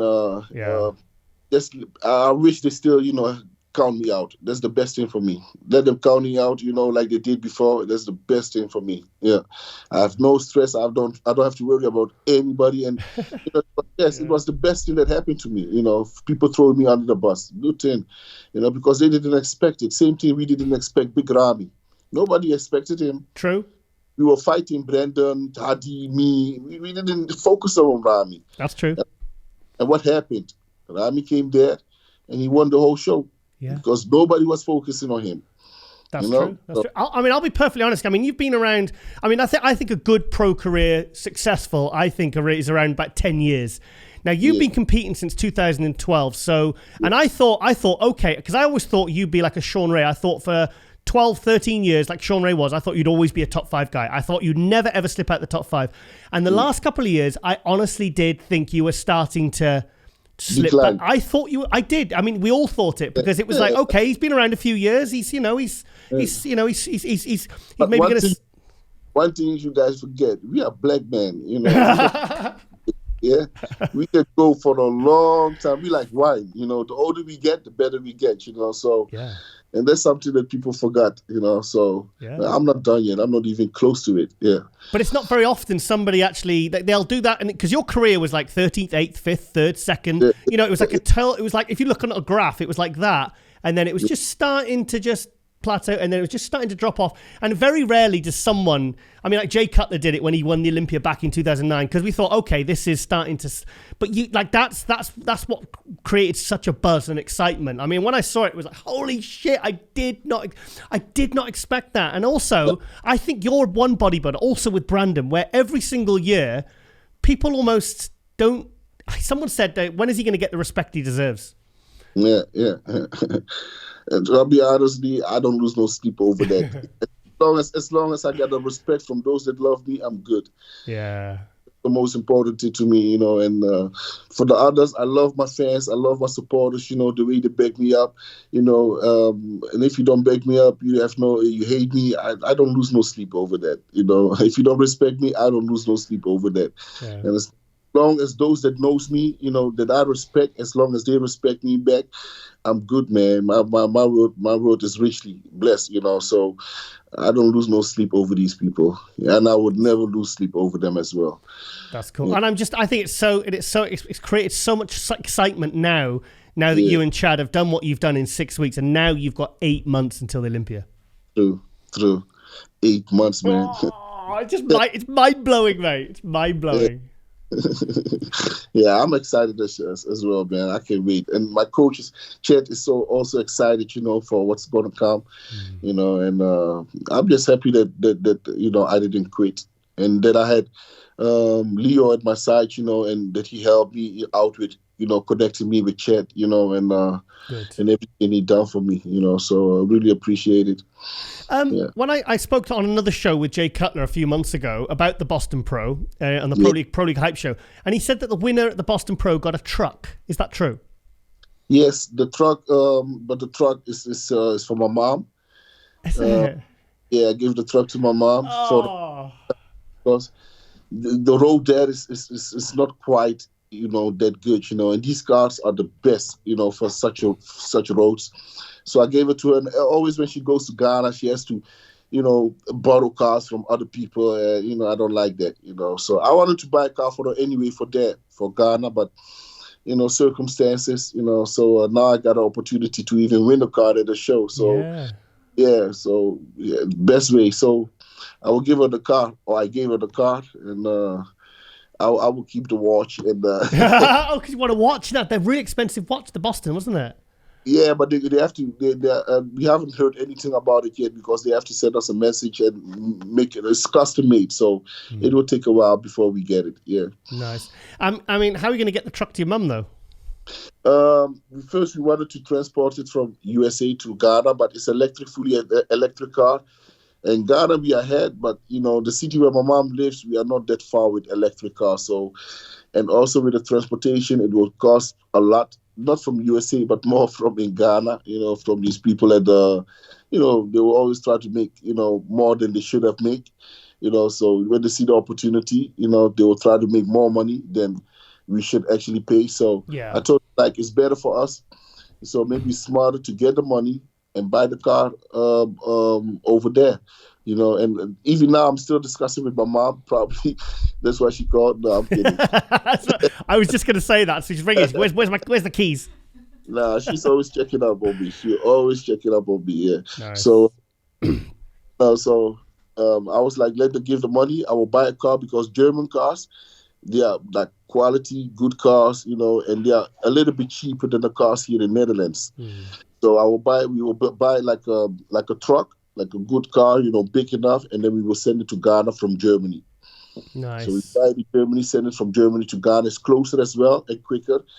And then hopefully by the summertime, everything is done, arranged and done. Nice. So you got a truck, a watch, and a nice, obviously the check as well, which obviously comes in handy. And you got a qualification nice and early for the Olympia. Yes, definitely. Yeah. Beautiful. That was the most important one. I came for the qualification. All the things that came along is just another blessing, you know. Yeah. So, have you spoke to Chad about the game plan for the Olympia? About what, I mean, or is it just a case of just business as usual? Even before the Arnolds, we had a little conversation, but it was first we had to do what we had to do, and now we really can sit down and have a good conversation. Okay, what's the plan gonna be, and where we're gonna start? So we haven't really sit down yet. We have talked about it. We have, we had ideas about it.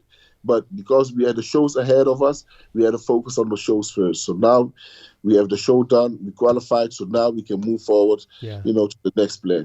So are you going to take any sort of break, or? I'm going to have a short break, like a little short break, get some things done, and then get back on track again. Yeah. Nice. Oh, mate, it just adds so much excitement for the Olympia now for you now, and it's like you're back in that conversation, and it's just it's so good to see, because like I said, I've been following your career since I remember Robbie Lieven. When I came over to Holland to see Rolly, and he came over and he said, "Oh, Giles, there's another guy across town." He said, across town called William Bonak. And he said, he trains by himself. He said, he's not part of any big group or anything like these guys. And he says, you've got to watch out for this guy. And then you won the Juliet Bergman show, wasn't it?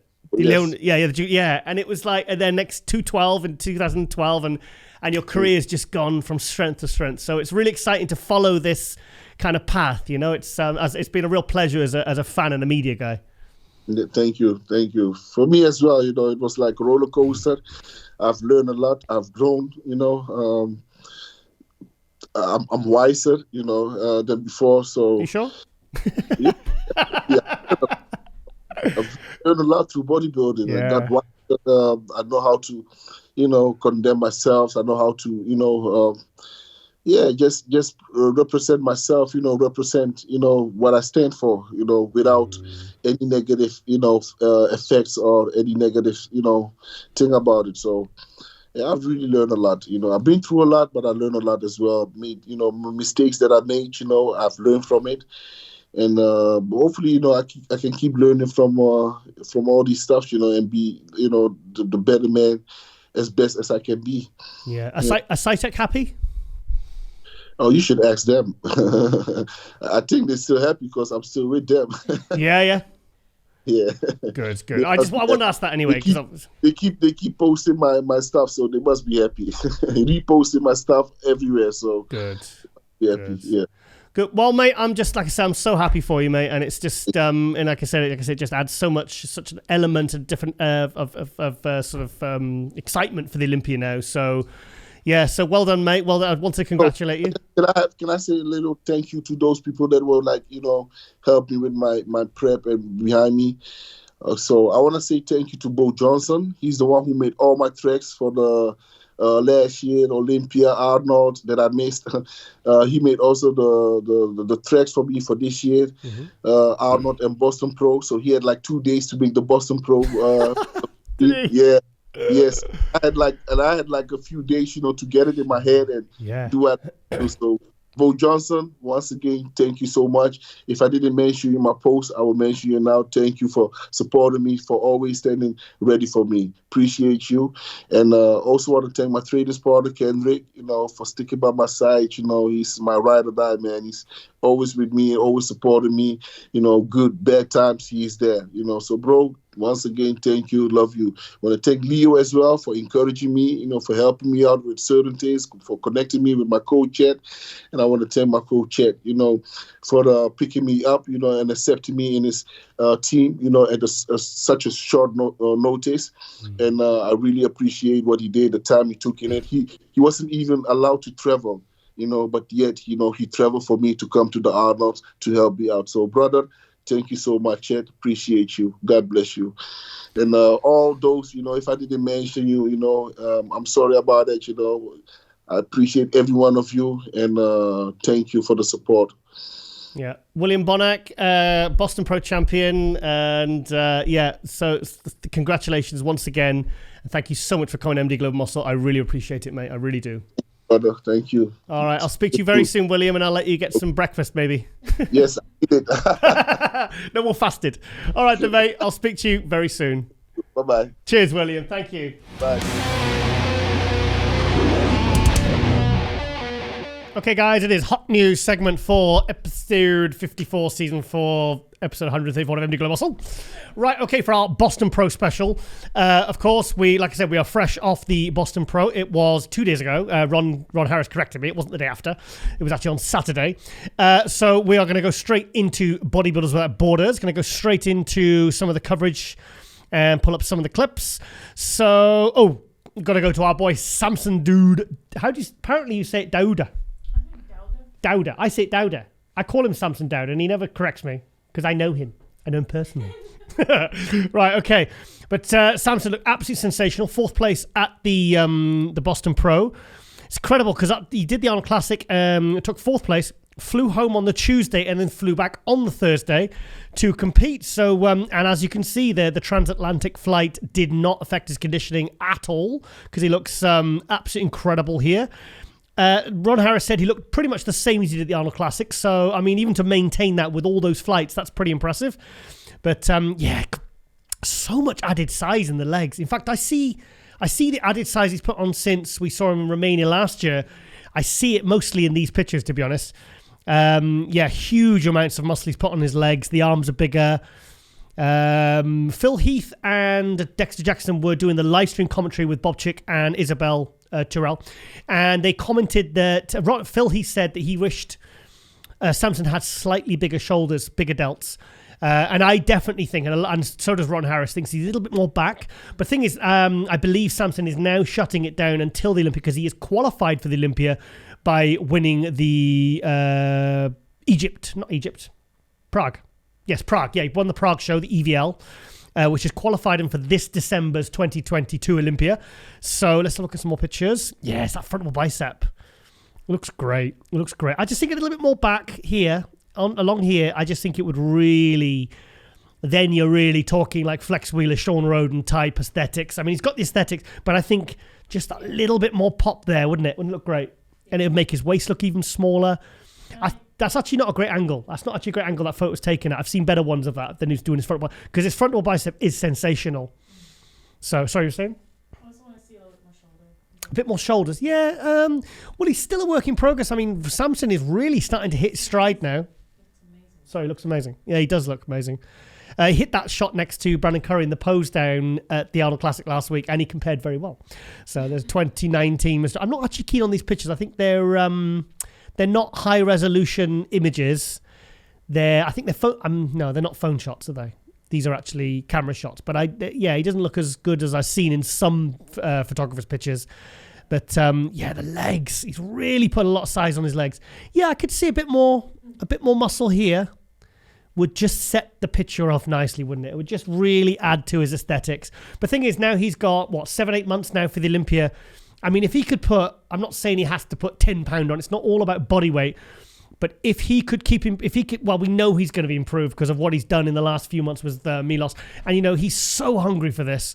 And love the side chest. Do you know what? I don't like these photos. I don't like them. I've seen better ones. They're not really the best representation for me.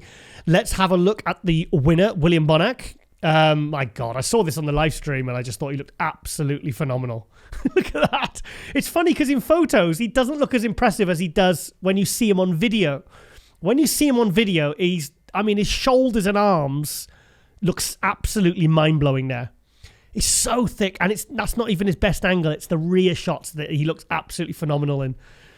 I would say he was a little bit fuller around the chest. And here, if you look at the last week's Gilco Productions footage, you'll notice he was just a little bit fuller.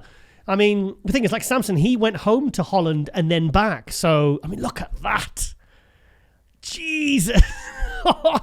Thing is, I've said this before. If you look closely, you can see him. He has little lines here. Look. See that? It looks like the skin, like little skin tears. And you only really see that on the guys that have really, really, really good level conditioning. See there, the glute ham tie-in. Look, see, there's like little lines where I don't know what causes it. Well, you see it on the guys that are really, really ripped. So it's pretty much the guys that are really in condition. Also, William, in his speech afterwards, mentioned he knows he has to fix the gyno. And he wants to make sure that the waistline is fixed for the Olympia. So I'm assuming he won't be doing anything now until Olympia because he is now qualified for the 2022 Olympia. And, well, I'd be very surprised if he wasn't in the top 5 this year, maybe even the top 3. So, like I said to Ron Harris, I'm really interested to see William Bonak going up against Hadi. So that's going to be interesting because they've always been neck and neck. But last couple of years, William started to slip at the Olympia, down to 5th, down to 6th. But I think he's going to push Hadi this year. I really do. I think he'll be the highest of the short guys. That makes sense.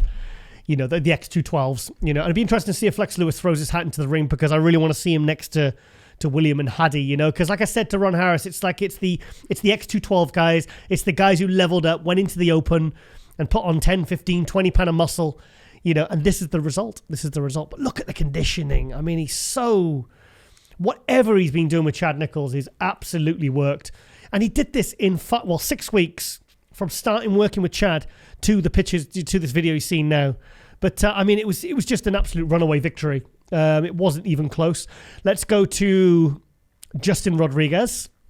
Getting a lot of criticism for his front relaxed and his delts. I see it in pictures, but I'm not seeing it as much in this video. I've got to be honest. But, yeah, I'm so happy to see Justin Rodriguez really hitting his stride now because I remember when, like I said, I've said many times, when he took 7th place at the 2018 Arnold Classic and he was 7th place there. And I was absolutely blown away by this guy's physique and potential. And he's last year when he took second, he won the Indy Pro last year. He was 2nd place at the New York Pro to Nick Walker. And obviously top 10 at the Olympia as well. But I think I feel like he's really starting to hit his potential. My God. He's so much bigger this year. I'm sure he's up in the late 260s, maybe in the early 270s in terms of body weight and the conditioning. He's not quite as crisp as Bonak is in this area, like the glutes, the hams, even the back separation, but he's not far off. So he's just a continual progression, a continual rise of his physique, and he's just getting better and better and better. I think him and Samson top 6 Olympia potential, but it'd be interesting to see now who really improves now until the Olympia, because Justin, I'm guessing Justin's going to do the Indy. I think he's going to do the Indy because he won that last year, and I said to Ron Harris, like I said in the intro in the Boston Pro review, I think there's unfinished business for the New York Pro. I've got a feeling he might throw his hat in the ring there as well. I'm sure Ian Valliere is doing the New York Pro. I'll have to check. But look at that. So improved. That sweep looks a bit suspicious to me. It does. I think that look at the sweep. Hang on. Let's have a look. It looks a little bit unnatural. He's been using the force. It's a path to which many consider unnatural. So anyway, okay, let's get off just already good. Okay, why is he bringing that? Okay, let's bring up Steve Kuclo, who had in this episode. Fantastic interview. Always good to catch up with Steve. Screen recording. Yeah, looks good. I don't know whether he looks better, lighter. I'm not sure. Does he look better or does he look not as good or as impressive? He's still, even at £10 off, he's still in the 260s or 270s, isn't he? I'm sure he said he was like 275 or something, didn't he? We interviewed him earlier. I can't remember. But I think is he slightly more conditioned here? Yes. He is, isn't he? He is. It looks smaller now. Yeah. He's definitely more conditioned. I think he's a little bit more separated here. But I really like that prejudging look he brought to the Arnold Classic last September when at the end of the prejudging, just him and Nick Walker were brought out. I really liked that look. I thought that was really good. But he's a little bit more refined, a bit more detailed. I'll have to really go and study the pictures and video from that show to now. Because usually if someone drops £10 and they don't look drastically different, I always say, well, why would you want to come in lighter and smaller? But very conditioned. The condition looks fantastic. Yeah, very good. His delts are ridiculous, aren't they? Yeah, his delts are silly. So what else? Let's have a look at Miracle Bear. Got this guy coming on as well. I spoke to this guy. What's his name? Hang on, let me get his name. Tony Duong. This is a new guy. I've never seen this guy before. I spoke to him yesterday. I spoke to him on Sunday. And I was very impressed with this guy. Very good classic physique. Very complete. God, this is incredible, isn't he? 23 years old he is. 23 years old. And he's, like I said, I've said many times, he's kind of, he's, for the argument of muscle maturity, I mean, he completely throws this out of the window because he's so detailed. He's so dry, hard, dense. You know, he's got muscle, but it's quite thick. It's very, you know, it's good. It's quality muscle. And so when you hear about these guys that say, oh, he's put on new muscle, he's not conditioned it. Like they said about Brett Wilkin, you know, oh, it's new muscle. It needs to give time to settle, to be conditioned. And then you have someone like Urs, who's 23, and I mean, quality, separation, detail, you know, which they say you get with muscle maturity. He has it at 23. So I don't know what to believe anymore. I have to really sit and think about this one. You should ask him when he started going to the gym. When he going to the gym, yeah, he'll say like 6 months ago. No, I think I've interviewed him. I think I'm sure he said he started training when he was like 17. So he's been training a few years, but it's his legs for me. He's got incredible legs, and I like his back shots. But he definitely needs a bit more arms, nice abs. He's got a lovely structure. I mean, many people think he could be an Olympia champion the next couple of years, you know. But then, I mean, he's got Terence Ruffin to get past. He's got, you know, Rowan Dino's coming up fast. There's a lot of new guys coming into the Classic. The Classic is absolutely stacked right now. And of course, you have Chris Bumstead. I mean, you know, Chris, even at 90% last year, won quite handily last year. So if he comes back better than he was in 2020, or even comes back improved, you know, is there anyone to stop him? Because, I mean, he's kind of, Chris Bumstead's kind of like a more advanced version of Urs in a way. He's got similar height, similar structure, the wide shoulders, the small waist, the great, nice flaring quads, great detail, condition, hits vacuum, perfect classic shape. He's kind of like an advanced version of Urs. So, but then in a couple of years, will Urs be caught up to him? Or, well, we'll see. We'll have to wait and see, won't we? It'd be boring if we knew. So, but Tony Duong, yeah, we're going to hopefully get him on next episode 55. Thank you very much, Lauren. That'll be 135. God, 135 episodes. My God. Incredible. Right. Oh, hang on. Oh, bloody trackpad. Oh, let's have a look at Blessing. Come on, he's looking chunky. I know this is a boss. Yep, looks big. Not much else to say, really. Very big. He hopefully working with... is he working with George Farah now? Or was he working with George Farah? My mind's gone blank. I'm too busy thinking about Boston Pro. Anyway, yeah, so let's have a look at this. Have a look at a bit of this is second call out. This is 5th through 8th. Let's zoom in a little bit. I was really happy to see Max Charles a lot better, a lot more improved. This guy wasn't in the top 8. I think he was 10th. This guy was Mohamed Eslam. He was 10th place. I was impressed with this guy. Got a lot of potential. Yeah, got some nice body parts. Good, big fucking delts. Big wide shoulders. Good structure. He's not really missing. I've not really. So I can analyze him. Nice condition. Phil Clayhar. I'm expecting Phil to do more shows because I think he just needs to keep prepping. Basically, I think because obviously when he went from New York Pro to the Tampa, he went from 11th to 2nd, and then he got 3rd at the Texas Pro last year. You know, he knows he basically can look better than this, and he has looked better than this. If you go and look at the Texas Pro pictures from last year, the video or whatever, he was his back's incredible. Yeah, Max Charles looking very improved in just 1 week. He was one from last at the Arnold Classic. He was 5th place here. Phil Clayhar was 6th.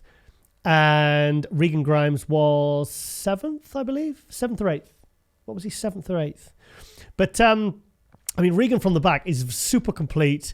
But, I mean, the conditioning, as you can see, was just nowhere near. So, but he's already qualified for the 2022 Olympia. So, hopefully, we'll see him shut it down, get past whatever, you know, catch up on some of these, on this lost time that he had when he had COVID, and really get him good off-season training with Milos Sarcev, and we will see him at the Olympia looking his absolute best. Because it's a shame to see him, when we saw him so good at the Legion Sport last year, to see him looking like this, it's disappointing. So I hope look at this guy, he's a monster, isn't he? Look at that. I tell you what, if he thickens them legs up, he's got real potential, this guy. He's got, look at the shoulder width, the waist. It reminds me a little bit of Paul Dillette. Is that fair? Yeah, the kind of the shoulder width to waist. I mean, like the long kind of torso with the huge wide clavicles. A few tweaks to his physique, and he could really move up. So it'll be interesting to see. Is there anything else we want to see on here? No, it's not a huge amount of updates there for the Boston Pro. I forgot the name of it then. Yeah, I think. There's we don't need to see the winning speech. Also, Charles Griffin competing in 9 weeks is Indy Pro, so he's looking improved. The waist looks very small here because he needed to bring the waist in a little bit, and I don't know whether he's just put on size in the upper body or in the shoulders, or whether he's actually actively tried to bring the waist in. But the legs, quads looking nice and dry there at 9 weeks out. Love Charles, a top guy. Yeah, it looks good. I tell you what, if he can keep this going, which I'm sure he will until for the Indy Pro, it'd be nice to see Charles Griffin really back up there on firing on all cylinders, because he's impressive and he gets very, very, very good condition as well. So what else there? Oh, John De La Rosa. Not seen him for a while. What's he doing? He's back. Posted an update. Is he still with Patrick? Because he's working with Patrick too, isn't he? Is he competing? He must be competing if he's looking this big. Come on, there must be some... No, that's it. There's no other information other... Do you know what? I'll place a bet. I bet he's doing the Nut Pro. Because it's... I think he's going to do Nut Pro. I bet you. Or Tampa. But nice to see John De La Rosa back, because I don't think he competed at all last year. I think 2020 was the last time we saw him. So anyway, we're going to go on to the next account. That is the Boston Pro. Fantastic job, guys. I mean, you really delivered. Hang on. Let's just clear up this Akon thing, because is this... Hang on. That's Akon. So I can't play the music, can I? Hang on. Can I play it for a second? Yeah. So Ron said he did... Whoop. Okay. So he did perform then. Who are these people? They don't look like bodybuilding fans. They just look like random people they've dragged off the street. Is that part of his entourage to make it look like it's... But, so he did play. Damn, I wish I was there next year. Jason Breeze. Blast on stage with Akon at the Boston Pro. So Ron said he didn't. He said he was at the same venue, but when the Boston Pro had finished. I'm confused. I'm very confused here. What happened, guys? Because Akon looks like he's... That's not the... Is that the... Yeah, the Boston Pro. Oh, God, I'm very confused. Well, I think Ron had probably gone by then. He's probably gone for food with Hector and Jose and Chris Griffin. So, like I said, just more shots to the winners. Also, very impressed with what Urishna brought in from the week between the Arnold Classic and the Boston Pro. She dropped 7 pounds in the week, because if you remember, I said in the preview with Ron Harris, the review of the Arnold Classic, the day after the Arnold Classic, in the last episode 53, I said she needs to have a horrible week of suffering. She needs to do anything she can to get that zero carb, lots of cardio. You know what you have to do when you really have to tighten up in 1 week. And she did it. She dropped 7 pounds, and that's only on how tall is Urishna? My height. She's your height, so it's not like Steve Kuclo sneezing and losing 7 pounds. That's quite a lot for a woman to lose when she's already kind of in a contest state. So that's my point anyway. So she did it, and she stepped over Angela Borges, who beat her at the Arnold Classic.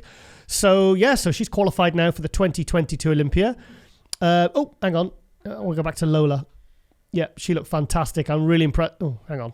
It's doing that bloody thing again. One forward. There we go. Yeah, Lola Montes. I'm not going to go to her Instagram, okay?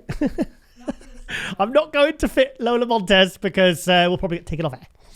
So, I'm really impressed with this lady. She was a lot sharper than when she was at the Arnold Classic the week before. I think she's got really, really good shape. I think she's the perfect size of figure. I like the conditioning. I like the symmetry. I like the proportions. I think she could be a contender for the Olympia this year. So I think Sydney Gillen had better watch out, because I think she's incredible, this woman. She's very... Yeah, because I think a lot of the figure women are getting too big now. I think they're more like women's physique. So anyway, a little shot of Urs Kalasinski there. Imagine being 23, being this good. 23. I mean, just... some of these classic guys, man. I mean, Terence Ruffin, Chris Bumstead, Urs Kalasinski, all in their 20s. Ramon, I can't say his name, Ramondino on Instagram. But I mean, they're all in their 20s. I mean, I just wonder, they wouldn't have probably been superstars if the Classic hadn't come along. Do you know what I mean? Because like, it's given a chance for these guys. He doesn't have to be 250 pounds to be successful and compete. Chris Bumstead, where would he be in the Open if he was training for Open, even if he was Open now? Would he be like a first call-out guy or a last call-out guy? Because he's, or would he just have to take several years off to be able to get to the point to be big enough to be successful in Open? So my point is, I do have a point, that these guys are now literally, in their 20s are now literal global superstars in bodybuilding. So thank God for the Classic division. And so anyway, so great job, guys. Is it Dave or the? I still don't know who the promoter is. I keep hearing is it Dave? I'm sure they said the Dave for the promoter. Of course, our fan favorite, Missy Truscott. We love Missy. Absolutely fantastic. 2020 Olympia champion in the fitness. Took second to Ariel Kadar at the Arnold Classic last week. Week and a half by the time you watch this. And she's got she's qualified anyway because she's an Olympia champion, so she's qualified for life. And also I really enjoyed the live stream. It was nice to have. I mean, you had like Bob Chick and Isabel Terrell doing a great job, and then they were bringing in like Phil Heath, Dexter Jackson. I didn't see Jay Cutler. I didn't watch that. Maybe he came in on as well. You had Ryan Terry, the British men's physique Arnold champion. Coming in. It was nice bringing them in for different divisions. They had Andre Ferguson on there, and it was nice to hear different opinions, especially with people like Ryan Terry and Andre Ferguson comment on men's physique rather than the sort of Bob or Isabel, who maybe aren't as qualified to maybe talk about the men's physique as, say, like Ryan Terry, who's a runner-up in Olympia and Arnold Classic champion. But and also, it was great to see everyone there. Like I said, they delivered on every single thing that they promised they were going to have at this event. So I haven't seen any pictures of the truck, though. No pictures of the truck that they were giving away for the first prize in the Open. As Jay Cutler told me himself on the Pro League Hype show that I did for the Boston Pro a good few weeks back now. So we're going to go to a next one now, and we're not going to Derek Lunsford's Instagram, but Derek Lunsford's mum's Instagram. Because Derek Lunsford hasn't updated his Instagram because I think he's on his honeymoon. So I went to his Instagram, and he was basically posting saying he's going to marry the girl that he's been with since he was 17, 18. And so his mum's basically posted some pictures of their wedding. Yay! So they've been together since they were teenagers. So living together now in a nice big house in Florida. Yeah, Florida. So, God, he looks a tank, doesn't he? It's funny when you see bodybuilders in suits, isn't it? They look like a big doorman. Yeah.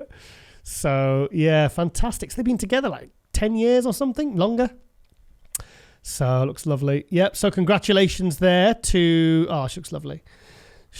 Big congratulations... Oh, can't get the picture down. Big congratulations there to the happy couple.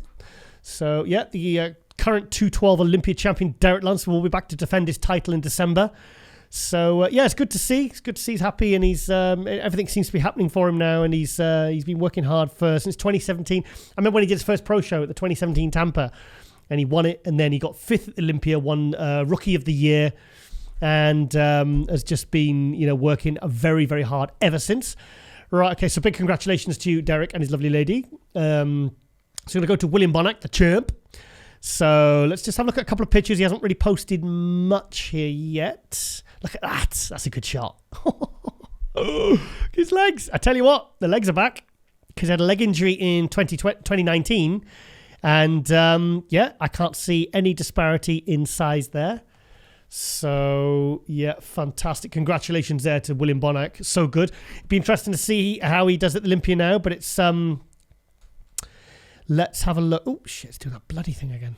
Right. Okay, this is it's what I've spoken to Ron Harris about. Oh, this was the comparison. I was at this Olympia, the 2017 Olympia, and that for me was his best appearance, between 2017 Olympia and the 2017 Arnold Classic, 2018 Arnold Classic, I'd say. And then 2019, 2020 took a bit of a step back. 2021, he was a little bit smaller again. And we all thought he was kind of on the slide. And then he goes working with Chad Nichols and boom, this happens. So he's obviously considers this to be his other best look. And he's basically saying, look, which one is better? Which do you personally prefer, 2017 or 2022? So, yeah, I'm so excited to see what him and Chad Nichols are going to bring in the next 8 months. I mean, could he win the Olympia? Do you think he could? Do you think he could? You don't look convinced. No. You think he could? Do you think he could take Ramy, Brandon Curry? I mean, many people feel he should have beat Brandon Curry at the Arnold. But Brandon Curry's probably going to bring a better package for the Olympia. Because I think he got out to QA a little bit too late and he just won it by a whisker. Many people saying that William Bonak should have won the Arnold Classic this year. But we'll get to see the rematch in December, I suppose. But tell you what, that's a good, his legs look actually better now. Okay, that's impressive. Yeah, there's a lump on his knee there. He's not site injecting his knees, is he? Sorry, I'm being facetious. Yeah, that's the shot I posted. I reposted this on the MD Instagram, the MD Globe Muscle, and that's when it's game over. So, when he posted at Schiphol Airport. I've been to Schiphol Airport. Rolly Winkler picked me up.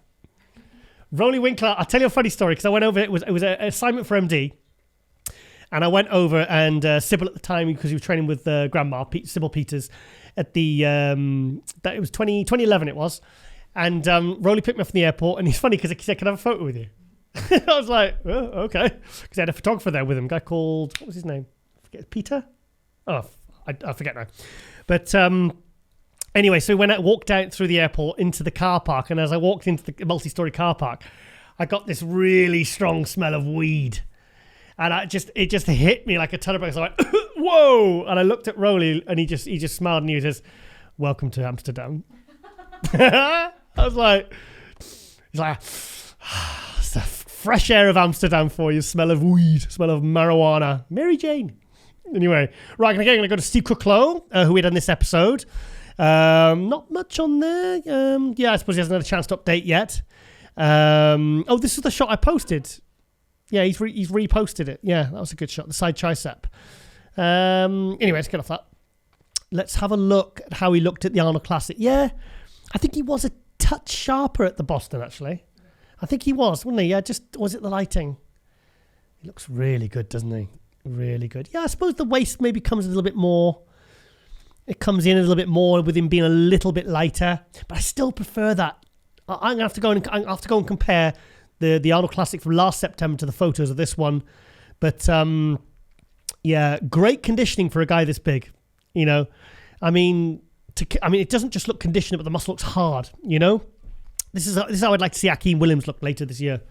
To get that real muscle density and hardness, it comes from years and years in the gym training hard, heavy, and lots of free weights and real kind of fucking hard dieting, really.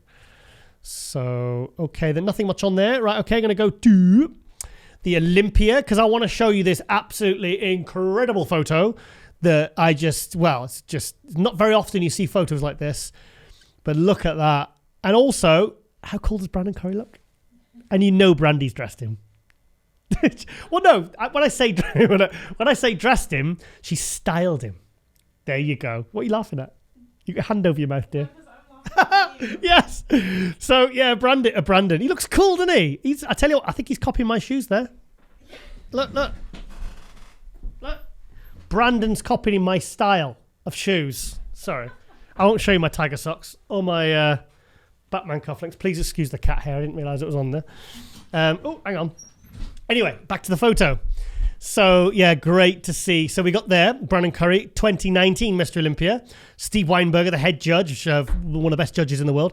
Phil Heath, 7-time Mr. Olympia, 2011 to 2017. Yeah, that's right. Ronnie Coleman, 8-time Mr. Olympia, the GOAT, who I do nothing but a podcast with most weeks. 1998-2005, looking very, very happy there. And I had him actually on recently, and he's a lot brighter. The stem cell treatments are really working, and he seems really the best I've seen Ronnie for years, which is absolutely fantastic to see. But he's still in the wheelchair. So I actually thought he'd be out of that by now. But he's back training, and he seems very happy and very bright, and it's great to see. And then we have Jay Cutler, Mr. Olympia from 2006, 2007, 2009, 2010. So 4-time Mr. Olympia. And then we have Flex Wheeler, the multiple Arnold Classic champion and runner-up at the Olympia, who was giving Ronnie hell for a few years there. And Dorian Yates. So, he's had some rotator cuff surgery. So, tell you what, these Flex and Ronnie have really been through it the last few years. You know, they've all had their own issues, you know, with Phil with his hernia.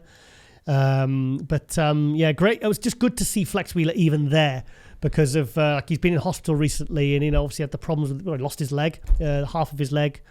A few years ago, but it's just great to see all the legends, all the champions still coming to these events, still being present, meeting the fans. And also, I'm going to put it out there, I would like to see Phil and Jay doing the live stream commentary for the Mr. Olympia. Make it happen, because Phil was giving insights on some of the live stream for Boston, and he's very, very good, very knowledgeable, very, very knowledgeable. So, what a shot, though. Brandon looks so cool. I like his coat. That's cool. I wouldn't suit a coat like that. I'd look like Constantine out of DC Comics. Do you know who Constantine is? You see it, Keanu Reeves. You've seen the film? Keanu Reeves. Constantine. He plays not a wizard. He plays like, what's the word? No. He's like a sorcerer. No, he's not a sorcerer. That's Marvel. That's Doctor Strange. Anyway. He looks a bit like, but he looks very cool.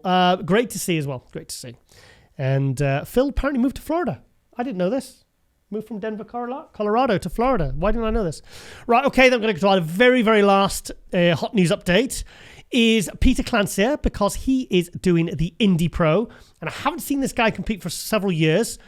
And I'm telling you guys, he's going to shock at the Indy Pro.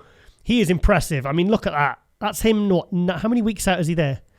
10 weeks. So he's 10 weeks out here. 10 weeks out and he's already in this condition. He's prepped by Mauro Sani. Oh, shit. What's it doing? This bloody trackpad's so sensitive going to the Pro League. So there you go. Yeah, Mauro Sassi. After 15 days of a new plan, Peter Clancy, we had a meeting yesterday, another great improvement. So he's trying to bring up the back in the next 10 weeks because his back doesn't look great. I think it's more the angle. And I have seen Peter Clancy compete. He was 7th place at the 2017 Arnold Europe, but the top 6 was Big Ramy, William Bonak, Sean Roden, Nathan Diasha, and Rolly Winkler. So that tells you the quality of competitor that he was up against. So he was just out of the top 6. But I mean, this guy, I'm telling you, I'm very excited to hear that he's going to be going to America to compete in the Indy Pro, because I tell you what, he is very, very impressive. He's got a good shape, small waist. I've seen him with a bit of a bloat, so if he keeps the waist nice and tight, keeps the midsection in, I think he's going to be a force to be reckoned with, because he is bloody good, and I am so happy to see him coming back. So, yeah. So, okay then, guys. And also, check out the latest issue of Muscular Development with, obviously, the Arnold Classic champion there, Brandon Curry, looking to get his second Sandow in December with taking off Big Ramy and fighting off the likes of Hadi and William Bonak, possibly Flex Lewis, and all these other amazing champions. So, okay then, guys, I hope you've enjoyed this episode. And I suppose the next big event now really is the Arnold Brazil. Is it end of March, start of April? So it's only a few weeks away. So far, the only big name that I'm aware of that's doing it is Rafael Brandao. But obviously, in the next couple of weeks, we'll hear a lot more names joining to the fray. So I hope you've enjoyed this episode, everyone. This Boston Pro special, fantastic new event to the calendar. Okay, guys, thank you for watching. Thank you for supporting. And ladies and gentlemen, we are out.